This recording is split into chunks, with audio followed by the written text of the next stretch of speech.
ಎಲ್ಲರಿಗೂ ಶ್ರೀ ರವಿ ಯೂಟ್ಯೂಬ್ ಚಾನಲ್ಗೆ ಸ್ವಾಗತ.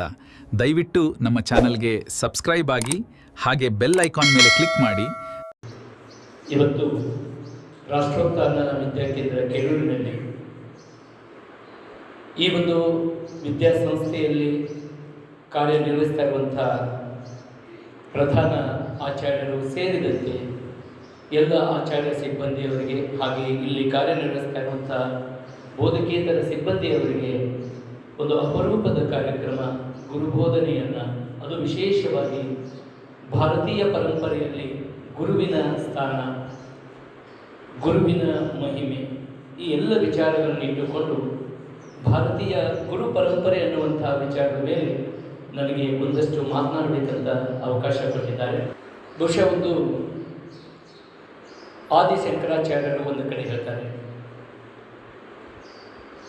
ಅರ್ಚಕಸ್ಯ ಪ್ರಭಾವೇನ ಶಿಲಾ ಭವತಿ ಶಂಕರಃ, ಆಚಾರ್ಯಸ್ಯ ಪ್ರಭಾವೇನ ಶಿಷ್ಯ ಭವತಿ ಸುಶಿಕ್ಷಿತಃ ಅಂತ ಒಂದು ಮಾತು ಬರುತ್ತೆ.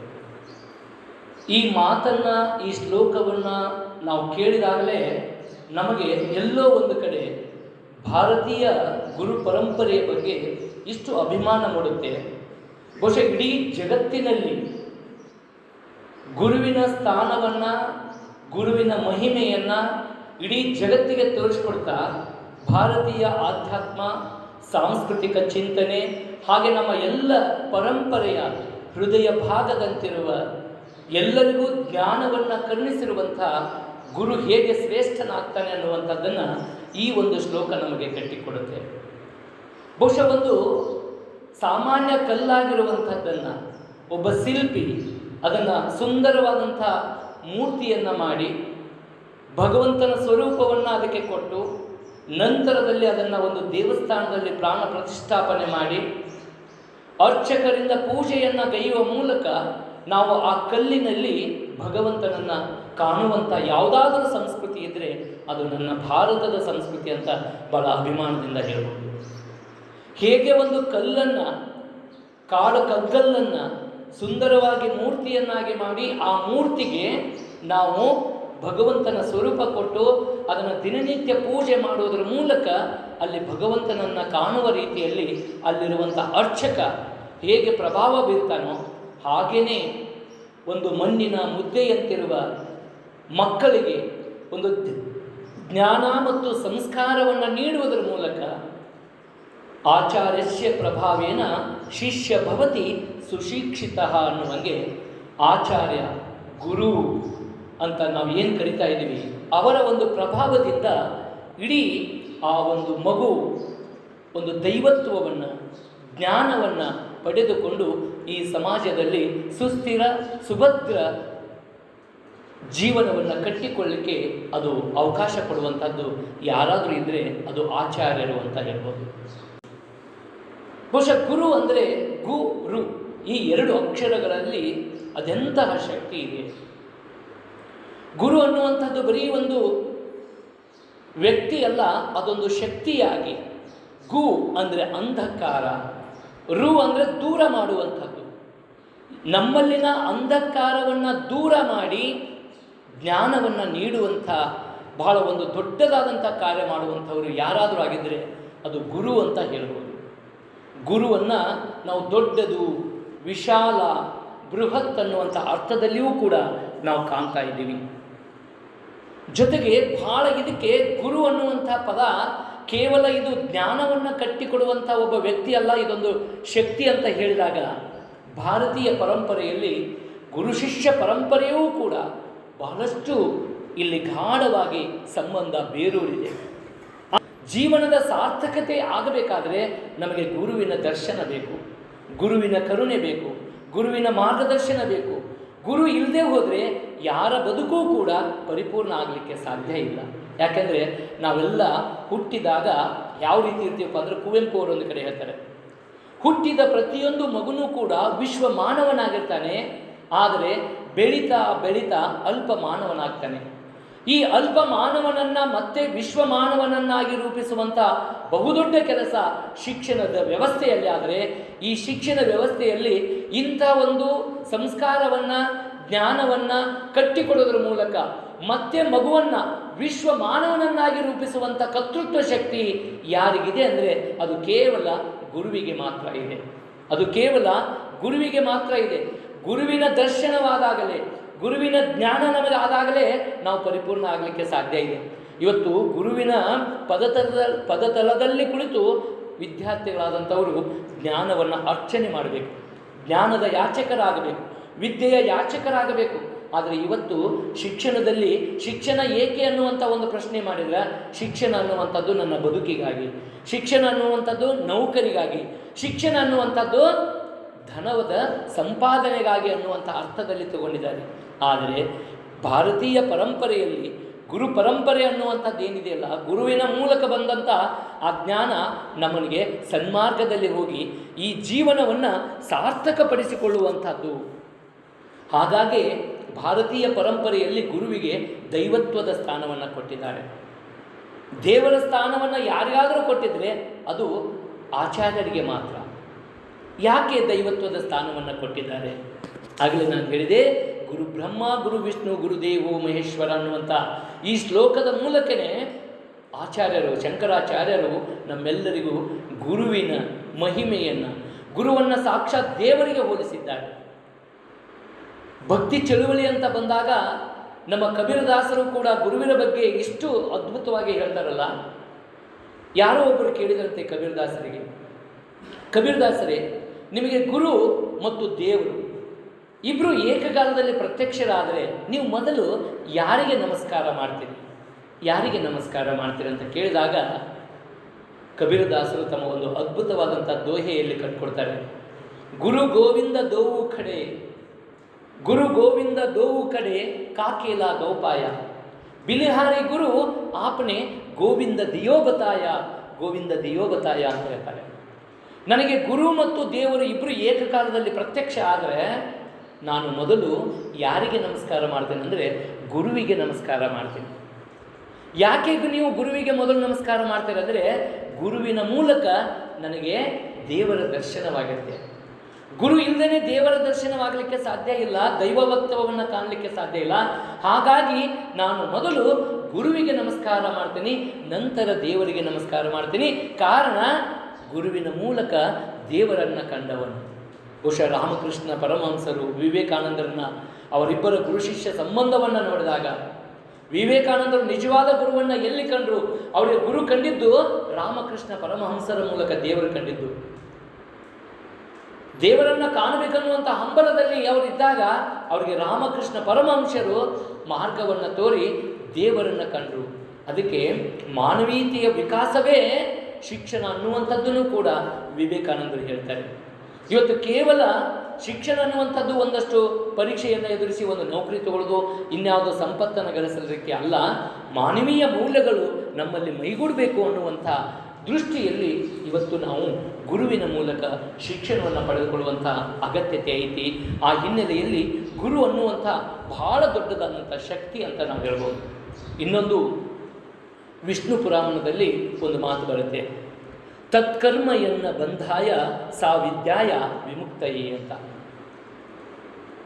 ಇವತ್ತು ನನಗೆ ಬಂಧನದಿಂದ ಮುಕ್ತನಾಗಬೇಕು. ಯಾವುದು ನಾನು ಬಂಧನಕ್ಕೆ ಒಳಗಾಗಬಾರದು, ಬಂಧನದಿಂದ ಮುಕ್ತನಾಗಬೇಕು. ಇವತ್ತು ನನಗೆ ನಾನು ಅನ್ನುವಂಥ ಅಹಂಕಾರದ ಬಂಧನದಲ್ಲಿದ್ದೀನಿ. ಕಾಮ, ಕ್ರೋಧ, ಲೋಭ, ಮೋಹ, ಮದ, ಮತ್ಸರವೆಂಬ ಅರಿಷಡ್ ವರ್ಗಗಳಲ್ಲಿ ಬಂಧಿತನಾಗಿದ್ದೇನೆ. ಈ ರೀತಿ ಬಂಧನದಿಂದ ಬಿಡುಗಡೆಯಾಗುವ ಬಂಧನಕ್ಕೆ ಒಳಗಾಗಬಾರದು ಅನ್ನುವಂಥದ್ದು ನನಗೆ ಜ್ಞಾನವನ್ನು ಕೇಳಿದರೆ ಆ ಬಂಧನದಿಂದ ಮುಕ್ತಿಯನ್ನು ಹೇಗೆ ಪಡ್ಕೋಬಹುದು ಅನ್ನುವಂಥದ್ದನ್ನು ವಿದ್ಯೆ ಕಲಿಸ್ಕೊಡ್ತಾ ಇದ್ದೀವಿ.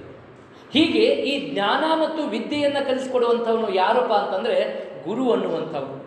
ಗುರು ಆದವನು ನಮ್ಮನ್ನು ಬಂಧನದಿಂದ ಮುಕ್ತಿಯನ್ನಾಗಿ ಮಾಡ್ತಾನೆ.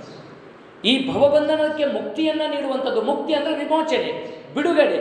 ಯಾವುದರಿಂದ ಬಿಡುಗಡೆ? ಏನೀಗ ಸಂಸಾರದ ಜಂಜರದಲ್ಲಿ ನಾವೆಲ್ಲರೂ ಕೂಡ ವಿಲವಿಲ ಅಂತ ಒದ್ದಾಡ್ತಾ ಇರ್ತೀವಿ. ಆಕಾಶವೇ ತಲೆಯ ಮೇಲೆ ಬಂದು ಬಿದ್ದಂಗೆ ಬಹಳಷ್ಟು ವಿಚಲಿತರಾಗ್ತೀವಿ, ಮಾನಸಿಕವಾಗಿ ಖಿನ್ನರಾಗ್ತಾ ಇದ್ದೀವಿ. ಇದೆಲ್ಲವನ್ನು ಬಿಡುಗಡೆಗೊಳಿಸಿ ಮುಕ್ತನಾಗಿ ವಿಮೋಚನೆಗೊಂಡು ಸುಖ, ಶಾಂತಿ, ನೆಮ್ಮದಿ, ಸಮೃದ್ಧಿಯಿಂದ ನನ್ನ ಬದುಕನ್ನು ಕಾಣಬೇಕಾದ್ರೆ ನನಗೆ ಗುರುವಿನ ದರ್ಶನ ಬೇಕು, ಗುರುವಿನ ಮಾರ್ಗದರ್ಶನ ಬೇಕು. ಗುರು ಅನ್ನುವಂಥ ಒಂದು ದಿವ್ಯವಾದಂಥ ಬೆಳಕು ನಮಗೆ ಗೋಚರಿಸಿದಾಗಲೇ ಈ ಬಂಧನದಿಂದ ಮುಕ್ತಿ ಆಗಲಿಕ್ಕೆ ಸಾಧ್ಯ ಐತಿ. ಇಲ್ಲದೇ ಇದ್ದರೆ ಬಂಧನದಿಂದ ಮುಕ್ತಿನೇ ಆಗೋದಿಲ್ಲ. ನಾವು ಇದೇ ಸಂಸಾರಿಕ, ಇದೇ ಒಂದು ಪ್ರಾಪಂಚಿಕ ಬದುಕಿನಲ್ಲಿ ನಾವು ಏನು ಮಾಡ್ತಾ ಇದ್ವಿ, ನಮ್ಮ ನೆಮ್ಮದಿಯ ಬದುಕನ್ನು ಹಾಳು ಮಾಡಿಕೊಂಡು ಇವತ್ತು ಸುಖ ಶಾಂತಿ ನೆಮ್ಮದಿಯಿಂದ ಇರಬೇಕಾದಂಥ ಈ ಜೀವನವನ್ನು ದುಸ್ತರ ಮಾಡಿಕೊಳ್ಳುವಂಥ ವ್ಯವಸ್ಥೆಗೆ ನಾವಿವತ್ತು ಬಂದುಬಿಟ್ಟಿದ್ದೀವಿ. ಹಾಗಾಗಿ ಗುರು ಅನ್ನುವಂಥ ಒಂದು ಶಕ್ತಿ ಇದೆಯಲ್ಲ, ಅದು ನಮ್ಮನ್ನು ಬಂಧನದಿಂದ ಮುಕ್ತಿ ಮಾಡುತ್ತೆ, ಬಂಧನದಿಂದ ಬಿಡುಗಡೆಗೊಳಿಸುತ್ತೆ, ವಿಮೋಚನೆಗೊಳಿಸುತ್ತೆ. ಅದು ಹೇಗಂದರೆ, ಸರ್ವಜ್ಞ ಕವಿನೂ ಕೂಡ ಗುರುನೇ ಬಂಧನದ ಮುಕ್ತಿ ಕೊಡುವಂತ ಹೇಳ್ತಾರೆ. ಅವ್ರು ಹೇಳ್ತಾರೆ, ತಂದೆ ಮತ್ತು ಗುರುವಿನ ನಡುವೆ ಒಂದು ಅಂತರ ಉಂಟು, ತಂದೆ ಮತ್ತು ಗುರುವಿನ ನಡುವೆ ಒಂದು ಅಂತರ ಉಂಟು, ತಂದೆ ತೋರುವನು ಸದ್ಗುರುವ, ತಂದೆ ತೋರುವನು ಸದ್ಗುರುವ, ಗುರುರಾಯ ಭವ ಬಂಧನವ ಬಿಡಿಸುವನು ಸರ್ವಜ್ಞ ಅಂತ ಹೇಳ್ತಾರೆ. ಗುರುರಾಯ ಬಂಧನವ ಕಳೆವ ಸರ್ವಜ್ಞ ಅಂತ ಸರ್ವಜ್ಞನ ತ್ರಿಪದಿಗಳಲ್ಲಿ ಹೇಳ್ತಾರೆ. ತಂದೆ ತಾಯಿ ಈ ದೇಹಕ್ಕೆ ಜೀವ ಕೊಟ್ಟು ನಮಗೆ ಈ ಭೂಮಿ ಎಂಬ ಸ್ವರ್ಗದಲ್ಲಿ ಬಿಟ್ಟರೆ, ಈ ಭೂಮಿ ನಿಜವಾದ ಸ್ವರ್ಗ ಆಗೋದು ಯಾವಾಗಂದರೆ ಗುರುವಿನ ದರ್ಶನವಾಗಿ, ಗುರುವಿನ ಮಾರ್ಗದರ್ಶನದಿಂದ ನಾನು ಈ ಜೀವನವನ್ನು ಪುನೀತನನ್ನಾಗಿ ಪುಣ್ಯಮಯವಾಗಿ ಮಾಡಿಕೊಂಡಾಗ ಮಾತ್ರ ಈ ಜೀವನ ಸಾರ್ಥಕತೆ ಆಗತ್ತೆ, ಈ ಬಂಧನದಿಂದ ಮುಕ್ತಿ ಆಗತ್ತೆ. ಹಾಗಾಗಿ ಜೀವನದಲ್ಲಿ ನಾವು ಈ ಬಂಧನದಿಂದ, ಪ್ರಾಪಂಚಿಕ ಬಂಧನದಿಂದ ಮುಕ್ತರಾಗಬೇಕಾದರೆ ಗುರುವಿನ ದರ್ಶನ ಬೇಕು. ಗುರು ಇದ್ದರೆ ಇದು ಸಾಧ್ಯ ಅನ್ನುವಂಥದ್ದನ್ನು ಎಲ್ಲ ಹಿಂದಿನ ಗುರು ಪರಂಪರೆ ಅಥವಾ ನಮ್ಮ ಏನು ಉಪನಿಷತ್ತುಗಳು, ವೇದಗಳು, ಇವೆಲ್ಲವುಗಳು ಕೂಡ ಇಂಥ ವಿಚಾರವನ್ನು ತಿಳಿಸ್ಕೊಡ್ತವೆ. ಇದನ್ನು ನಮಗೆ ಹೇಗೆ ಮನವರಿಕೆ ಮಾಡಿಕೊಳ್ಳೋದು, ಹೇಗೆ ನಮಗೆ ಗುರು ಬಂಧನದಿಂದ ಮುಕ್ತಿಯನ್ನು ಕೊಡ್ತಾನೆ ಅನ್ನೋದಕ್ಕೆ ಒಂದು ಸಣ್ಣ ದೃಷ್ಟಾಂತವನ್ನು ಹೇಳೋದಾದರೆ, ಒಬ್ಬ ರಾಜನ ಬಳಿ ಒಂದು ಗಿಳಿ ಇರುತ್ತೆ. ಆ ಗಿಳಿ ವಿಶೇಷವಾದಂಥ ಗಿಳಿಯಾಗಿರುತ್ತೆ. ಆ ಗಿಳಿ ಏನು ವಿಶೇಷಪ್ಪ ಅಂದ್ರೆ ಅದು ಮಾತನಾಡುವ ಗಿಳಿ. ಆ ಗಿಳಿ ಮಾತನಾಡುವಂಥ ಗಿಳಿ. ಈ ಮಾತನಾಡುವಂಥ ಗಿಳಿ ಒಂದು ಬಂಗಾರದ ಪಂಜರದ ಒಳಗಡೆ ಇರುತ್ತೆ. ಒಂದು ಬಂಗಾರದ ಪಂಜರದ ಒಳಗಡೆ ಈ ಮಾತನಾಡುವಂಥ ಗಿಳಿ ಇರುತ್ತೆ. ಆ ಅರಮನೆಗೆ ಒಬ್ಬ ಅರ್ಚಕ, ಒಬ್ಬ ಪಂಡಿತ ವಾರದಲ್ಲಿ 1-2 ಬಾರಿ ಬಂದು ಅಲ್ಲಿರುವಂಥ ಅರಮನೆಯಲ್ಲಿರುವಂಥ ಎಲ್ಲರಿಗೂ ಹೇಗೆ ನಿಮ್ಮನ್ನು ಕೂಡಿಸಿದಾರಲ್ಲ, ಹೀಗೆ ಅಲ್ಲಿರುವಂಥ ಎಲ್ಲ ಜನರಿಗೆ ಉಪದೇಶವನ್ನು ಮಾಡ್ತಾ ಇರ್ತಾರೆ. ಒಬ್ಬ ಪಂಡಿತ ಪ್ರತಿ ವಾರದಲ್ಲಿ 1-2 ಸಾರಿ ಬರ್ತಾರೆ, ಬಂದು ಉಪದೇಶ ಮಾಡಿ ಹೋಗ್ತಾ ಇರ್ತಾರೆ. ಅವರು ಉಪದೇಶ ಮಾಡುವಾಗ ಕೊನೆಯಲ್ಲಿ ಒಂದು ಮಾತು ಹೇಳ್ತಾರೆ, ಹರಿಯ ನೆನೆದರೆ ಬಂಧನ ಮುಕ್ತಿ. ಭಗವಂತನನ್ನು ನೆನೆಸಿಕೊಂಡ್ರೆ ಬಂಧನದಿಂದ ಮುಕ್ತಿ ಆಗತ್ತೆ ಅನ್ನುವಂಥ ಮಾತನ್ನು ಕೊನೆಯಲ್ಲಿ ಉಪದೇಶವನ್ನು ಹೇಳಿದಾಗ ಈ ಬಂಗಾರದ ಪಂಜರದೊಳಗಡೆ ಇತ್ತಲ್ಲ ಗಿಳಿ, ಅದು ಇದನ್ನು ನೋಡಿ ನಗತೈತಿ. ಇವನ ಮಾತನ್ನು ಕೇಳಿ ನಗತೈತಿ, ಕುಚೇಷ್ಟೆ ಮಾಡ್ತೈತಿ. ಅಷ್ಟೇ ಕುಚೇಷ್ಟೆ ಮಾಡಿ ಸುಮ್ಮನೆ ಇರೋದಿಲ್ಲ, ಯಾಕಂದರೆ ಅದು ಮಾತನಾಡುವಂಥ ಗಿಳಿ.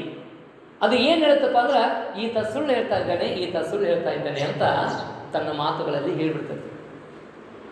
ಈ ಪಂಡಿತನಿಗೆ ಆಶ್ಚರ್ಯ, ಇಂಥ ದೊಡ್ಡದಾದಂಥ ಅರಮನೆಗೆ ಬಂದು ನಾನಿಲ್ಲಿ ಉಪದೇಶ ಮಾಡ್ತಾ ಇದ್ದೀನಿ, ನನ್ನ ಉಪದೇಶ ಇದು ಸುಳ್ಳು ಅಂತ ಹೇಳ್ತಾ ಇದೆಯಲ್ಲಪ್ಪ, ಇದು ಮೂರ್ಖ ಹಕ್ಕಿ ಅಂತ ತಿಳ್ಕೊಂಡು ಬಹಳ ಬೇಜಾರಾಗುತ್ತೆ ಪಂಡಿತನಿಗೆ. ಆದರೂ ಇರಲಿ ಅಂತ ತಿಳ್ಕೊಂಡು ಸಹಿಸ್ಕೋತಾನೆ, ಮತ್ತೆ ಬರ್ತಾನೆ. ಹೀಗೆ 10 ಬಾರಿ ಬಂದು ಅಲ್ಲಿ ತನ್ನ ಪ್ರವಚನವನ್ನು, ಉಪನ್ಯಾಸವನ್ನು ನೀಡಿದ ಬಳಿಕ ಹರಿಯ ನೆನೆದರೆ ಬಂಧನ ಮುಕ್ತಿ ಅಂದ ತಕ್ಷಣವೇ ಮತ್ತೆ ಗಿಳಿ ಈತ ಸುಳ್ಳು ಹೇಳ್ತಾ ಇದ್ದಾನೆ, ಈತ ಸುಳ್ಳು ಹೇಳ್ತಾ ಇದ್ದಾನೆ ಅಂತ ತಿಳ್ಕೊಂಡು ಕಂಪ್ಲೇಂಟ್ ಮಾಡುತ್ತೆ.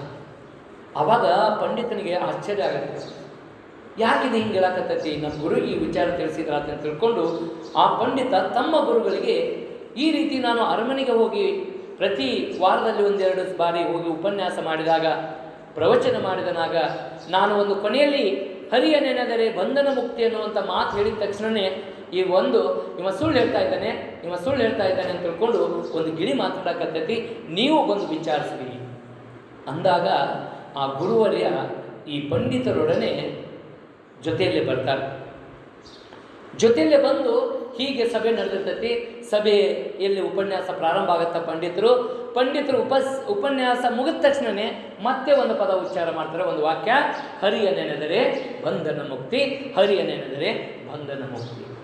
ಇಷ್ಟು ಹೇಳಿದ ತಕ್ಷಣನೇ ಗಿಳಿ ಕೇಳಿಸ್ಕೊಂಡಿದ್ದ ಏನು ಮಾಡ್ತೈತಿ, ಈತ ಸುಳ್ಳು ಹೇಳ್ತಾ ಇದ್ದಾನೆ, ಈತ ಸುಳ್ಳು ಹೇಳ್ತಾ ಇದ್ದಾನೆ. ಗುರುವಾದಂಥವ ಯಾಕೆ ಆ ಪಕ್ಷಿ, ಆ ಗಿಳಿ ಈ ರೀತಿ ಮಾತಾಡಕತ್ತೈತಿ ಅಂತ ತಿಳ್ಕೊಂಡು ಯೋಚನೆ ಮಾಡ್ತಾನೆ.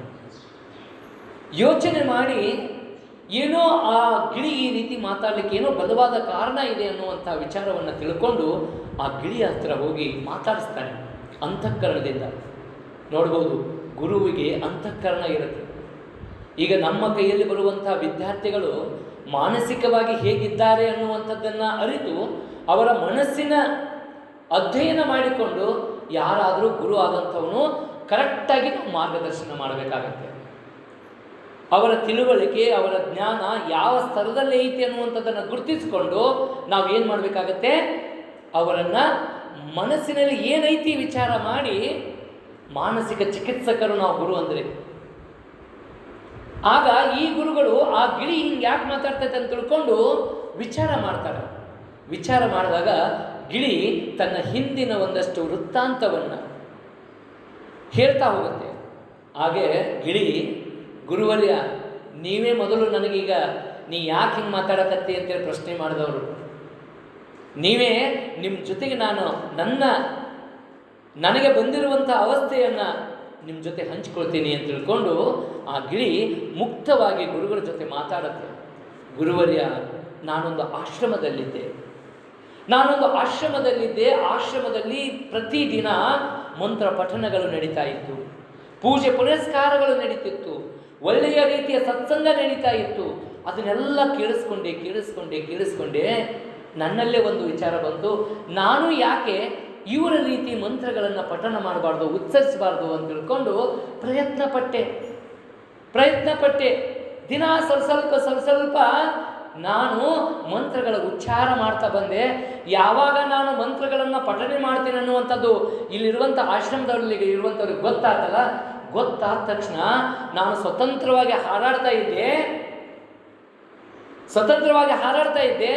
ನಾನು ಯಾವಾಗ ಮಾತನಾಡುವಂಥ ಕಲೆಯನ್ನು ಕಲಿತನೋ ಆವಾಗ ಈ ಆಶ್ರಮದಲ್ಲಿದ್ದವರು ಏನು ಮಾಡಿದ್ರು ಗೊತ್ತಾ, ನನ್ನನ್ನು ಒಂದು ಕಬ್ಬಿಣದ ಪಂಜರದಲ್ಲಿ ಹಾಕಿಬಿಟ್ರು, ನನ್ನ ಬಂಧನದಲ್ಲಿ ಇರಿಸಿದ್ರು. ಮುಂದೊಂದಿಷ್ಟು ದಿವಸಗಳ ಹೋದ ಮೇಲೆ ನಮ್ಮ ಆಶ್ರಮಕ್ಕೆ ಒಬ್ಬ ಶ್ರೀಮಂತ ಬಂದು ನನ್ನ ಮಾತನಾಡುವಂಥ ಕಲೆಯನ್ನು ಕಂಡ. ಅಲ್ಲಿರುವಂಥ ಆಶ್ರಮದಲ್ಲಿರುವಂಥ ಮುಖ್ಯಸ್ಥರಿಗೆ ಮನವಿ ಮಾಡಿಕೊಂಡು, ಈ ಗಿಳಿಯನ್ನು ನನಗೆ ಕೊಟ್ಟುಬಿಡ್ರಿ, ನಿಮ್ಮ ಆಶ್ರಮಕ್ಕೆ ಒಂದಷ್ಟು ಸಹಾಯ ಮಾಡ್ತೇನೆ ಅಂತ ತಿಳ್ಕೊಂಡು ನನ್ನನ್ನು ಇಲ್ಲಿಂದ ತನ್ನ ಮನೆಗೆ ತಗೊಂಡೋದ. ಆ ಶ್ರೀಮಂತ ಏನು ಮಾಡಿದ ಗೊತ್ತಾ, ಈ ಕಬ್ಬಿಣದ ಪಂಜರದಿಂದ ತೆಗೆದು ಬೆಳ್ಳಿಯ ಪಂಜರದಲ್ಲಿ ನನ್ನಿಟ್ಟ. ಆತ ಒಂದು ಬೆಳ್ಳಿಯ ಪಂಜರದಲ್ಲಿ ನನ್ನಿಟ್ಟ. ಆಯಿತು, ಬೆಳ್ಳಿಯ ಪಂಜರದಲ್ಲಿ ನಾನು ಇಷ್ಟು ದಿವಸ ಕಾಲ ಕಳೆದೆ. ಮತ್ತೆ ಒಂದಷ್ಟು ದಿನಗಳು ಕಳೆದ ಮೇಲೆ ಈ ಶ್ರೀಮಂತ ಒಂದು ರಾಜವೈಭವದ ಕಾರ್ಯಕ್ರಮದಲ್ಲಿ ಭಾಗವಹಿಸಲಿಕ್ಕೆ ಅಂತ ಬಂದಿದ್ದ, ಜೊತೆಯಲ್ಲಿ ನನ್ನೂ ತಗೊಂಡೋಗಿದ್ದ. ಆವಾಗ ಈ ರಾಜ ರಾಣಿ ಈ ಶ್ರೀಮಂತನ ಬಳಿ ವಿಚಾರ ಮಾಡ್ತಾರೆ, ಏನಿದು ಬೆಳ್ಳಿ ಪಂಜರದಲ್ಲಿರುವಂಥ ಗಿಳಿ ಏನಿದೆ, ಬೆಳ್ಳಿ ಪಂಜರದಲ್ಲಿ ಇಟ್ಟಿ ಅಂದಾಗ ಆತ ಹೇಳ್ತಾನ, ಇದು ಅಂತಿಂಥ ಗಿಳಿಯಲ್ಲ, ಇದು ಮಾತನಾಡುವಂಥ ಗಿಳಿ ಐತಿ ಅಂದಾಗ ರಾಜ ರಾಣಿಗೆ ಇಷ್ಟ ಆಗತ್ತೆ. ನೀನು ಯಾಕೆ ಅದನ್ನು ನಿನ್ನ ಬಳಿ ಇಟ್ಕೋತಿ, ಕೊಡು, ನಮ್ಮ ರಾಜ ಅರಮನೆಯಲ್ಲಿ ಇರ್ತೈತಿ ಅಂತ ತಿಳ್ಕೊಂಡು ಏನು ಮಾಡ್ತಾನೆ, ಆ ಶ್ರೀಮಂತನಿಂದ ಈ ರಾಜ ನನ್ನನ್ನು ಪಡ್ಕೊಂಡು ಏನು ಮಾಡ್ತಾನೆ, ಈತ ರಾಜ ಬಂಗಾರದ ಪಂಜರದೊಳಗಡೆ ಇಡ್ತಾನೆ. ನನ್ನ ಬೆಳ್ಳಿ ಪಂಜರದಿಂದ ಬಂಗಾರದ ಪಂಜರದಲ್ಲಿಟ್ಟ. ಈ ರೀತಿ ಆಶ್ರಮದಿಂದ ಇಲ್ಲಿವರೆಗೆ ನನ್ನ ಬದುಕು ಸಾಗ್ತಾ ಇದೆ. ಆದರೆ ಪಂಜರಗಳು ಬದಲಾದವು ಹೊರತು ನನಗೆ ಬಿಡುಗಡೆ ಇಲ್ಲ, ನನಗೆ ವಿಮೋಚನೆ ಇಲ್ಲ ಅಂದಾಗ ನಿಮ್ಮ ಪಂಡಿತ ಹೇಳ್ತಾ ಇದ್ದಾನೆ, ಹರಿಯ ನೆನೆದರೆ ಬಂಧನ ಮುಕ್ತಿ ಅಂತ. ಭಗವಂತನನ್ನು ಧ್ಯಾನಿಸು, ನಿನಗೆ ಬಂಧನದಿಂದ ಮುಕ್ತಿ ಆಗತ್ತಂತ ಹೇಳ್ತಾ ಇದ್ದಾನಲ್ಲ. ಎಲ್ಲಿದೆ ಬಂಧನ, ಎಲ್ಲಿದೆ ನಂದನ ಅಂತ ಪ್ರಶ್ನೆ ಮಾಡಿ ನೋಡು, ನನ್ನ ಅವಸ್ಥೆ ಬಂಗಾರದ ಪಂಜರದ ಒಳಗಡೆ ಬಂದಿಯಾಗಿದ್ದೇನೆ. ನಿಮ್ಮ ಪಂಡಿತ ಹೇಳ್ತಾ ಇದ್ದೇನೆ, ಹರಿಯ ನೆನೆದರೆ ಬಂಧನ ಮುಕ್ತಿ. ಈ ಮಾತು ಸತ್ಯನಾ? ನೀನೇ ಹೇಳು, ಈ ಮಾತು ಸತ್ಯನಾ? ಖಂಡಿತ ಸತ್ಯವಲ್ಲ, ಈ ಮಾತು ಸುಳ್ಳು ಸುಳ್ಳು ಸುಳ್ಳು ಅಂತ ತಿಳ್ಕೊಂಡು ಮತ್ತೆ ಅದು ಉಚ್ಚರಿಸಿದಾಗ ಗುರುವಿಗೆ ಗೊತ್ತಾಗತ್ತೆ ಈ ಗಿಳಿಯ ಪರಿಸ್ಥಿತಿ ಏನಾಗಿದೆ ಅನ್ನುವಂಥದ್ದು ಅರ್ಥೈಸಿಕೊಂಡು ಗುರು ಒಂದು ವಿಚಾರವನ್ನು ಸೂಕ್ಷ್ಮವಾಗಿ ಅದರ ಕಿವಿಯಲ್ಲಿ ಬೋಧನೆ ಮಾಡಿ ಅಲ್ಲಿಂದ ಹೋಗ್ಬಿಡ್ತಾನೆ. ಅಲ್ಲಿಂದ ಹೋದ ತಕ್ಷಣವೇ ಈ ಗಿಳಿ ಗುರುವಿನ ಬೋಧನೆಯನ್ನು ತಿಳ್ಕೊಂಡದ್ದು ಬೆಳಿಗ್ಗೆ ಎದ್ದ ತಕ್ಷಣವೇ ಪರಿಚಾರಕರು ಬಂದು ಆ ಗಿಳಿಗೆ ಒಂದಷ್ಟು ಉಪಚಾರ ಮಾಡ್ತಿರ್ತಾರೆ ಪ್ರತಿನಿತ್ಯ. ಬಂದು ಪಂಜರವನ್ನು ನೋಡ್ತಾ ಇದ್ದಾರೆ. ಬಂಗಾರದ ಪಂಜರದಲ್ಲಿ ಗಿಳಿ ಸತ್ತು ಬಿದ್ದಿದೆ. ಪಾಪ ಬಹಳ ದುಃಖಿತರಾಗ್ತಾರೆ, ಗಿಳಿ ಸತ್ತು ಬಿದ್ದದ. ಈ ಸುದ್ದಿಯನ್ನು ಪರಿಚಾರಕ ಹೋಗಿ ರಾಜನಿಗೆ ರಾಣಿಗೆ ಹೇಳ್ತಾರೆ, ಪಾಪ ಹಿಂಗಾಗಬಾರ್ದಾಗಿತ್ತು, ಎಂಥ ಅದ್ಭುತ ಗಿಳಿ, ಮಾತನಾಡುವಂಥ ಗಿಳಿ, ಇಡೀ ನಮ್ಮ ಅರಮನೆಗೇ ಒಂದು ಶೋಭಾಯಮಾನವಾಗಿತ್ತು, ಗಿಳಿ ಸಾಯಬಾರ್ದಾಗಿತ್ತು. ಆಯ್ತಪ್ಪ, ಹೆಂಗೋ ಸತ್ಯದ ಅದರ ಅಂತ್ಯ ಸಂಸ್ಕಾರವನ್ನು ಮಾಡಿಬಿಡು ಅಂತ ತಿಳ್ಕೊಂಡು ರಾಜ ರಾಣಿ ಅಪ್ಪಣೆ ಕೊಡ್ತಾನೆ. ಆ ಪರಿಚಾರಕ ಆ ಬಂಗಾರದ ಪಂಜರದಲ್ಲಿರುವಂಥ ಗಿಳಿಯನ್ನು ತಗೊಂಡು ಏನು ಮಾಡ್ತಾನೆ, ಅದಕ್ಕೆ ಅಂತ್ಯ ಸಂಸ್ಕಾರವನ್ನು ಮಾಡಲಿಕ್ಕೆ ಹೋಗ್ತಾನೆ. ಹೋಗಿ ಅದರ ಪಂಜರದ ಬಾಗಿಲನ್ನು ತೆಗಿತಾನೆ. ತೆಗೆದು ಇನ್ನೇನು ಅದನ್ನು ಹಿಂಗೆ ತಗೊಂಡು ಅಂತ್ಯ ಸಂಸ್ಕಾರ ಮಾಡಬೇಕನ್ನುವಷ್ಟರಲ್ಲೇ ಆ ಗಿಳಿ ಏನಾಗುತ್ತೆ, ಹಾರಿ ಹೋಗ್ಬಿಡ್ತದೆ. ಹಾರಿ ಹೋಗುತ್ತಾ ಕೇವಲ ಹಾರಿ ಹೋಗೋದಿಲ್ಲ, ಜೋರಾಗಿ ಕೂಗಿ ಹೇಳ್ತಾ ಐತಿ, ಜೀವನದಲ್ಲಿ ನಮಗೇನಾದರೂ ಒಳ್ಳೆಯ ಗುರು ಸಿಕ್ಕಿದ್ದಾದಲ್ಲಿ ಈ ಭವಬಂಧನದಿಂದ ಮುಕ್ತಿಯಾಗಿ ಬಿಡುಗಡೆಗೊಂಡು ಸ್ವತಂತ್ರಗೊಂಡು ಏನಾದರೂ ಒಂದು ಸಾಧನೆ ಮಾಡ್ತೀವಿ ಅನ್ನುವಂಥದ್ದನ್ನು ಈ ಜಗತ್ತಿಗೆ ತೋರಿಸಿಕೊಡ್ತೈತಿ ಆ ಗಿಳಿ. ಇದರ ಅರ್ಥ ಗಿಳಿ ನಮಗೆ ಬಂಧನದಿಂದ ಮುಕ್ತಿ ಆಗಬೇಕಾದ್ರೆ ಕಾರಣ ಯಾರಾದ್ರಲ್ಲಿ? ಗುರು ಕಾರಣ. ಹಾಗೆ ಜೀವನದಲ್ಲಿ ನಾವು ಗುರು ಆದಂಥವನು ನಮಗೆ ಈ ರೀತಿಯಾಗಿ ಈ ಬಂಧನದಿಂದ ಮುಕ್ತಿಯನ್ನು ಕೊಡಲಿಕ್ಕೆ ಸಾಧ್ಯ ಐತಿ. ಅದಕ್ಕೆ ವಿಷ್ಣು ಪುರಾಣದಲ್ಲಿ ಸಾ ವಿದ್ಯಾಯ ವಿಮುಕ್ತಯೇ ಅಂತ ಹೇಳ್ತಾರೆ. ಯಾವುದು ಬಂಧನದಿಂದ ನಮಗೆ ಮುಕ್ತಿಯನ್ನು ಮಾಡುತ್ತಲ್ಲ ಆ ಜ್ಞಾನವೇ ಶ್ರೇಷ್ಠವಾದಂಥ ಜ್ಞಾನ. ಅಂಥ ಜ್ಞಾನ ನಮಗೆ ಯಾರಿಂದ ಬರಬೇಕು? ಗುರುಮುಖೇನ ಬರಬೇಕು. ಗುರುವಿನ ಗುಲಾಮನಾಗುವ ತನಕ ದೊರೆಯದನ್ನ ಮುಕುತಿ ಅಂತ ಹೇಳಿ ಹಿಂದೆಲ್ಲ. ಮುಕ್ತಿ ಅಂದರೆ ಬೇರೆ ಏನೂ ಅಲ್ಲ. ಭಾಳ ಮಂದಿ ನಮ್ಮಲ್ಲಿ ಮುಕ್ತಿ ಅಂದರೆ ಸ್ವರ್ಗಕ್ಕೆ ಹೋಗೋದು. ಎಲ್ಲಿದೆ ಸ್ವರ್ಗ, ಎಲ್ಲಿದೆ ನರಕ? ಯಾರಾದರೂ ಹೋಗಿ ಸ್ವರ್ಗ ಹೆಂಗೈತೆ ಅಂತ ಹೇಳ್ಕೊಂಡು ಇಲ್ಲಿಂದ ಹೋಗಿ ವಾಪಸ್ ಬಂದು ಹೇಳ್ದಾರದಾರಲ್ರಿ? ಯಾರೂ ಇಲ್ಲ. ಸ್ವರ್ಗ ನರಕ ಎಲ್ಲವೂ ಇಲ್ಲೇ ಇದೆ. ಅಯ್ಯ ಎಂದರೆ ಸ್ವರ್ಗ, ಎಲ್ಲವೋ ಎಂದರೆ ನರಕ ಅಂತ ಬಸವಣ್ಣವ್ರು ಹೇಳಿಲ್ಲ. ಅಂದರೆ ಅಯ್ಯ ಮತ್ತು ಎಲ್ಲವೋ ಅನ್ನುವಂಥದ್ದನ್ನು ಕಲಿಸಿಕೊಡೋದು ಯಾರು? ಇದೇ ಸಮಾಜನೇ, ಇದೇ ಕುಟುಂಬದಲ್ಲಿ. ನಾನಾಗಲೇ ಹೇಳಿದ್ನಲ್ಲ, ಒಂದು ಮಗು ಬಾಲ್ಯದಲ್ಲಿದ್ದಾಗ ಬಿಳಿ ಹಾಳೆಯಂತೆ ಶುಭ್ರವಾಗಿರುತ್ತೆ. ಯಾವುದೊಂದು ಅದಕ್ಕೆ ಕಲೆ ಅಂದರೆ ಅವಗುಣ, ಅನೀತಿ, ಅನ್ಯಾಯ, ಅತ್ಯಾಚಾರ, ಅಧರ್ಮ ಇವು ಯಾವುವು ಗೊತ್ತಿಲ್ಲ, ಅಸತ್ಯ ಏನೂ ಗೊತ್ತಿಲ್ಲ, ಅದಕ್ಕೆ ಬಿಳಿ ಹಾಳೆಯಂತೆ. ಆ ಮಗು ಪರಿಸರದಲ್ಲಿ ತನ್ನ ಕುಟುಂಬದಲ್ಲಿ ಬೆಳೀತಾ ಬೆಳೀತಾ ಅಲ್ಪ ಮಾನವನಾಗ್ತಾನೆ. ಅಂದರೆ ಸಾಮಾನ್ಯ ಮನುಷ್ಯನಂತೆ ವಿವೇಕರಹಿತನಾಗಿ, ವಿವೇಚನಾರಹಿತನಾಗಿ, ಬುದ್ಧಿಹೀನನಾಗಿ, ಅಜ್ಞಾನಿಯಾಗಿ ಅದರ ಪ್ರಭಾವದಿಂದ ಮಕ್ಕಳು ಏನಾಗ್ತಾ ಇರ್ತಾರೆ? ಅಸಂಸ್ಕೃತರಾಗಿ ಹೋಗ್ತಾ ಇರ್ತಾರೆ. ಇವರಿಗೆ ಸುಜ್ಞಾನವನ್ನು, ಸಂಸ್ಕಾರವನ್ನು, ಜ್ಞಾನ ಬೋಧನೆಯನ್ನು ನಾವು ಯಾವಾಗ ಯಾರಿಂದ ಮಾಡಿಸ್ಬೇಕಂದ್ರೆ ಒಬ್ಬ ಒಳ್ಳೆಯ ಗುರು, ಒಂದು ಒಳ್ಳೆಯ ವಿದ್ಯಾಸಂಸ್ಥೆ, ಇವುಗಳ ಮೂಲಕ ನಮ್ಮ ಮಕ್ಕಳಿಗೆ ಒಳ್ಳೆಯ ರೀತಿಯಾದಂಥ ಜ್ಞಾನವನ್ನು ಕಟ್ಟಿಕೊಂಡ್ರೆ ಆ ಜ್ಞಾನ ಅವರ ಬದುಕಿನಲ್ಲಿ ಕರಗತವಾಗಿ ಆ ಜ್ಞಾನದಿಂದ ಏನಾಗುತ್ತೆ? ಅವರ ಜೀವನ ಉಜ್ವಲವಾಗುತ್ತೆ. ಯಾವುದೇ ಮೋಹಕ್ಕೆ ಅಂಟಿಕೊಳ್ಳೋದಿಲ್ಲ, ಯಾವುದೇ ಬಂಧನಕ್ಕೆ ಒಳಗಾಗೋದಿಲ್ಲ. ನಾನು ಬಂಧನಕ್ಕೆ ಒಳಗಾಗುವುದಿಲ್ಲ ಅನ್ನುವಂಥ ಎಚ್ಚರಿಕೆ ಕೊಡೋದು ಯಾವುದು? ಜ್ಞಾನ. ಯಪ್ಪ, ಇಂಥ ಒಂದು ಬಂಧನಕ್ಕೆ ನಾನು ಒಳಗಾಗಬಾರ್ದು, ಇಂಥ ಅನೀತಿ ಕಾರ್ಯಗಳನ್ನು ಮಾಡಬಾರ್ದು ಅನ್ನುವಂಥ ಜ್ಞಾನ ಎಚ್ಚರಿಕೆಯನ್ನು ಕೊಡ್ತಿರ್ತೈತಿ. ಆದಾಗ್ಯೂ ನಾವು ಗೊತ್ತಿದ್ರೂ ತಪ್ಪು ಮಾಡ್ತಾ ಇರ್ತೀವಿ. ಆ ತಪ್ಪು ಮಾಡುವಂಥ ಸಂದರ್ಭದಲ್ಲಿ ನಮಗೆ ಸರಿಯಾದ ರೀತಿಯಲ್ಲಿ ಗುರುವಿನ ದರ್ಶನ, ಗುರುವಿನ ಒಂದಷ್ಟು ಮಾರ್ಗದರ್ಶನ, ಗುರುವಿನ ನೀತಿ ಬೋಧನೆ ನಮಗಿತ್ತಪ್ಪ ಅಂತಂದರೆ ನಾವು ಅಂಥ ತಪ್ಪುಗಳನ್ನು ಮಾಡಲಿಕ್ಕೆ ಹೋಗೋದಿಲ್ಲ, ಅಂಥ ತಪ್ಪುಗಳನ್ನು ಮಾಡಲಿಕ್ಕೆ ಹೋಗೋದಿಲ್ಲ. ಯಾಕಂದರೆ ಗುರುವಿನ ನುಡಿಗಳಲ್ಲಿ, ಗುರುವಿನ ಮಾರ್ಗದರ್ಶನದಲ್ಲಿ ಅಷ್ಟೊಂದು ಶಕ್ತಿ ಇದೆ, ಅಷ್ಟೊಂದು ಶಕ್ತಿ ಇದೆ.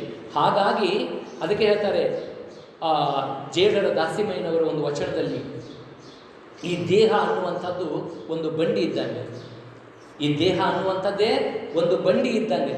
ಬಂಡಿಗೆ ಕೀಲುಗಳು ಇದ್ದರೆ ಮಾತ್ರ ಏನಾಗುತ್ತೆ, ಸರಿಯಾದ ರೀತಿಯಲ್ಲಿ ಚಲಿಸುತ್ತೆ. ಒಂದು ವೇಳೆ ಕೀಲಿಲ್ಲದ ಬಂಡಿಯನ್ನು ಓಡಿಸಿದರೆ ಓಡುತ್ತಾ ಬಂಡಿ? ಏನಾಗುತ್ತೆ, ಬಿದ್ದು ಹೋಗುತ್ತೆ. ಹಾಗೆ ಈ ಕೀಲುಗಳ ಬೇಕಲ್ಲ, ಈ ದೇಹವೆಂಬ ಬಂಡಿಗೆ ಕೀಲು ಅನ್ನುವಂಥದ್ದು ಯಾವುದು?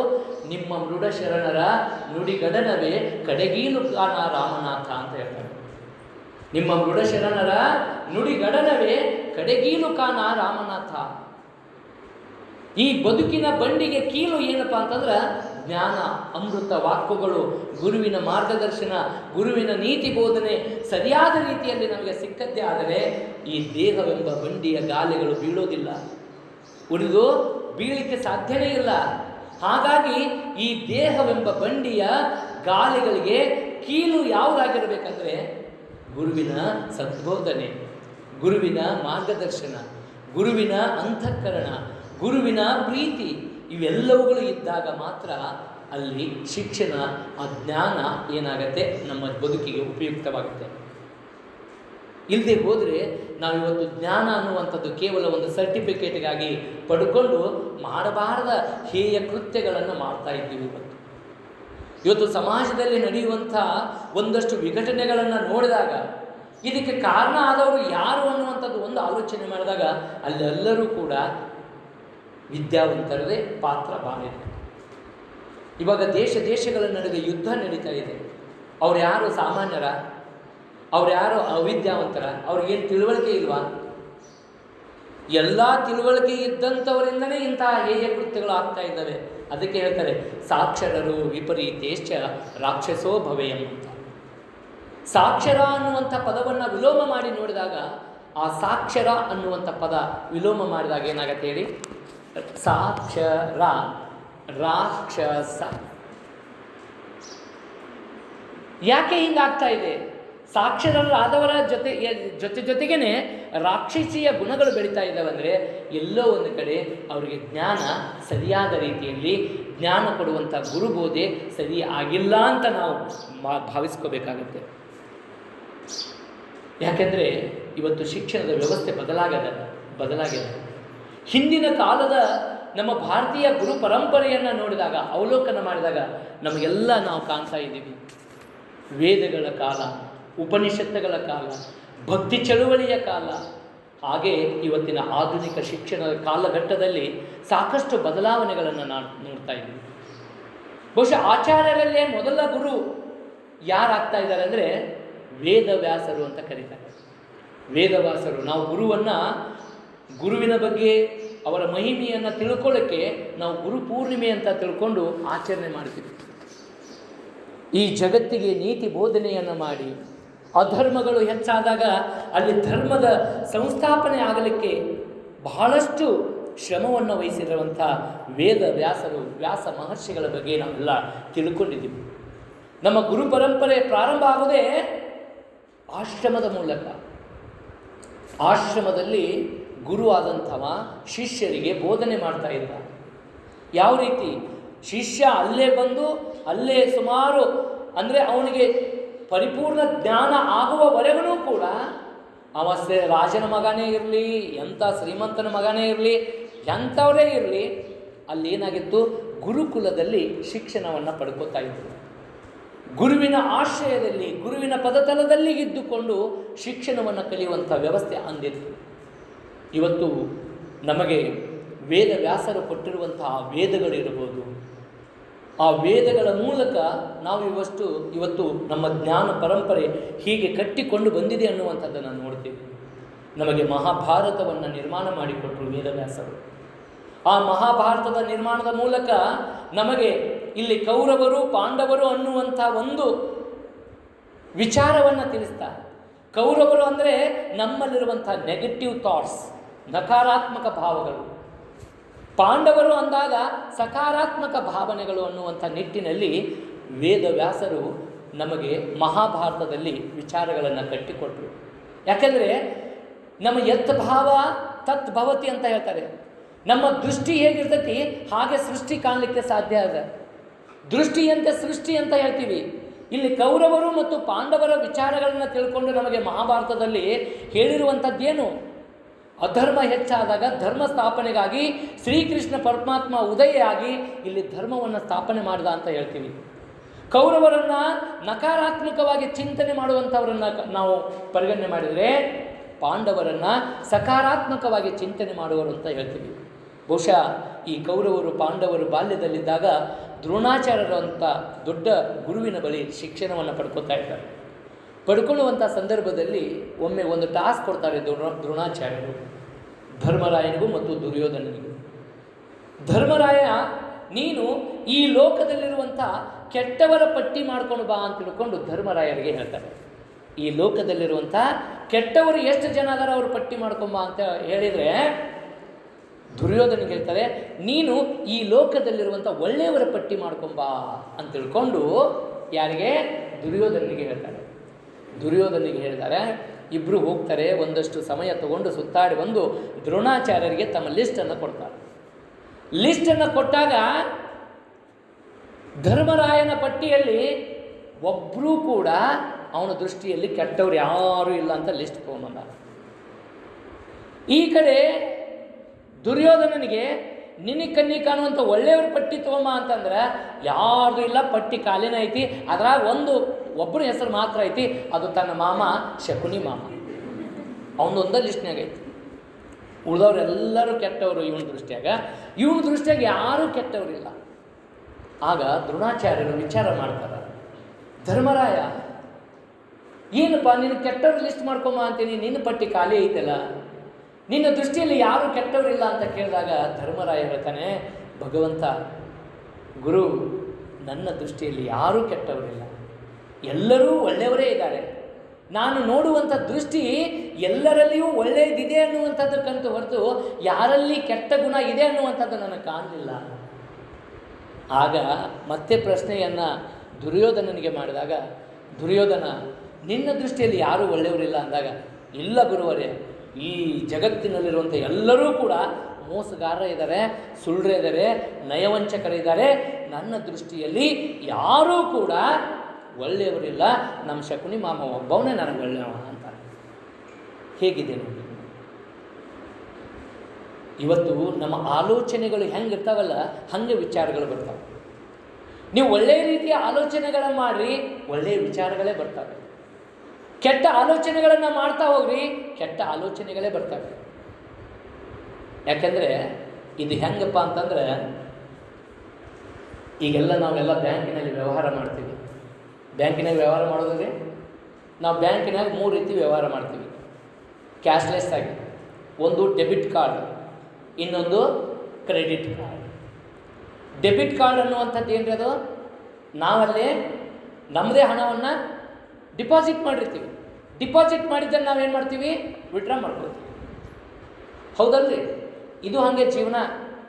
ನಿಮ್ಮ ಮನಸ್ಸಿನಾಗ ಒಳ್ಳೆಯದನ್ನು ಡಿಪಾಸಿಟ್ ಮಾಡಿರಿ, ಏನು ಬರ್ತೈತಿ ನಿಮಗೆ ವಾಪಸ್? ಒಳ್ಳೆಯದನ್ನು ಬರ್ತೈತಿ. ಅಯ್ಯ ಎಂದರೆ ಸ್ವರ್ಗ, ಎಲ್ಲವೋ ಎಂದರೆ ನರಕ.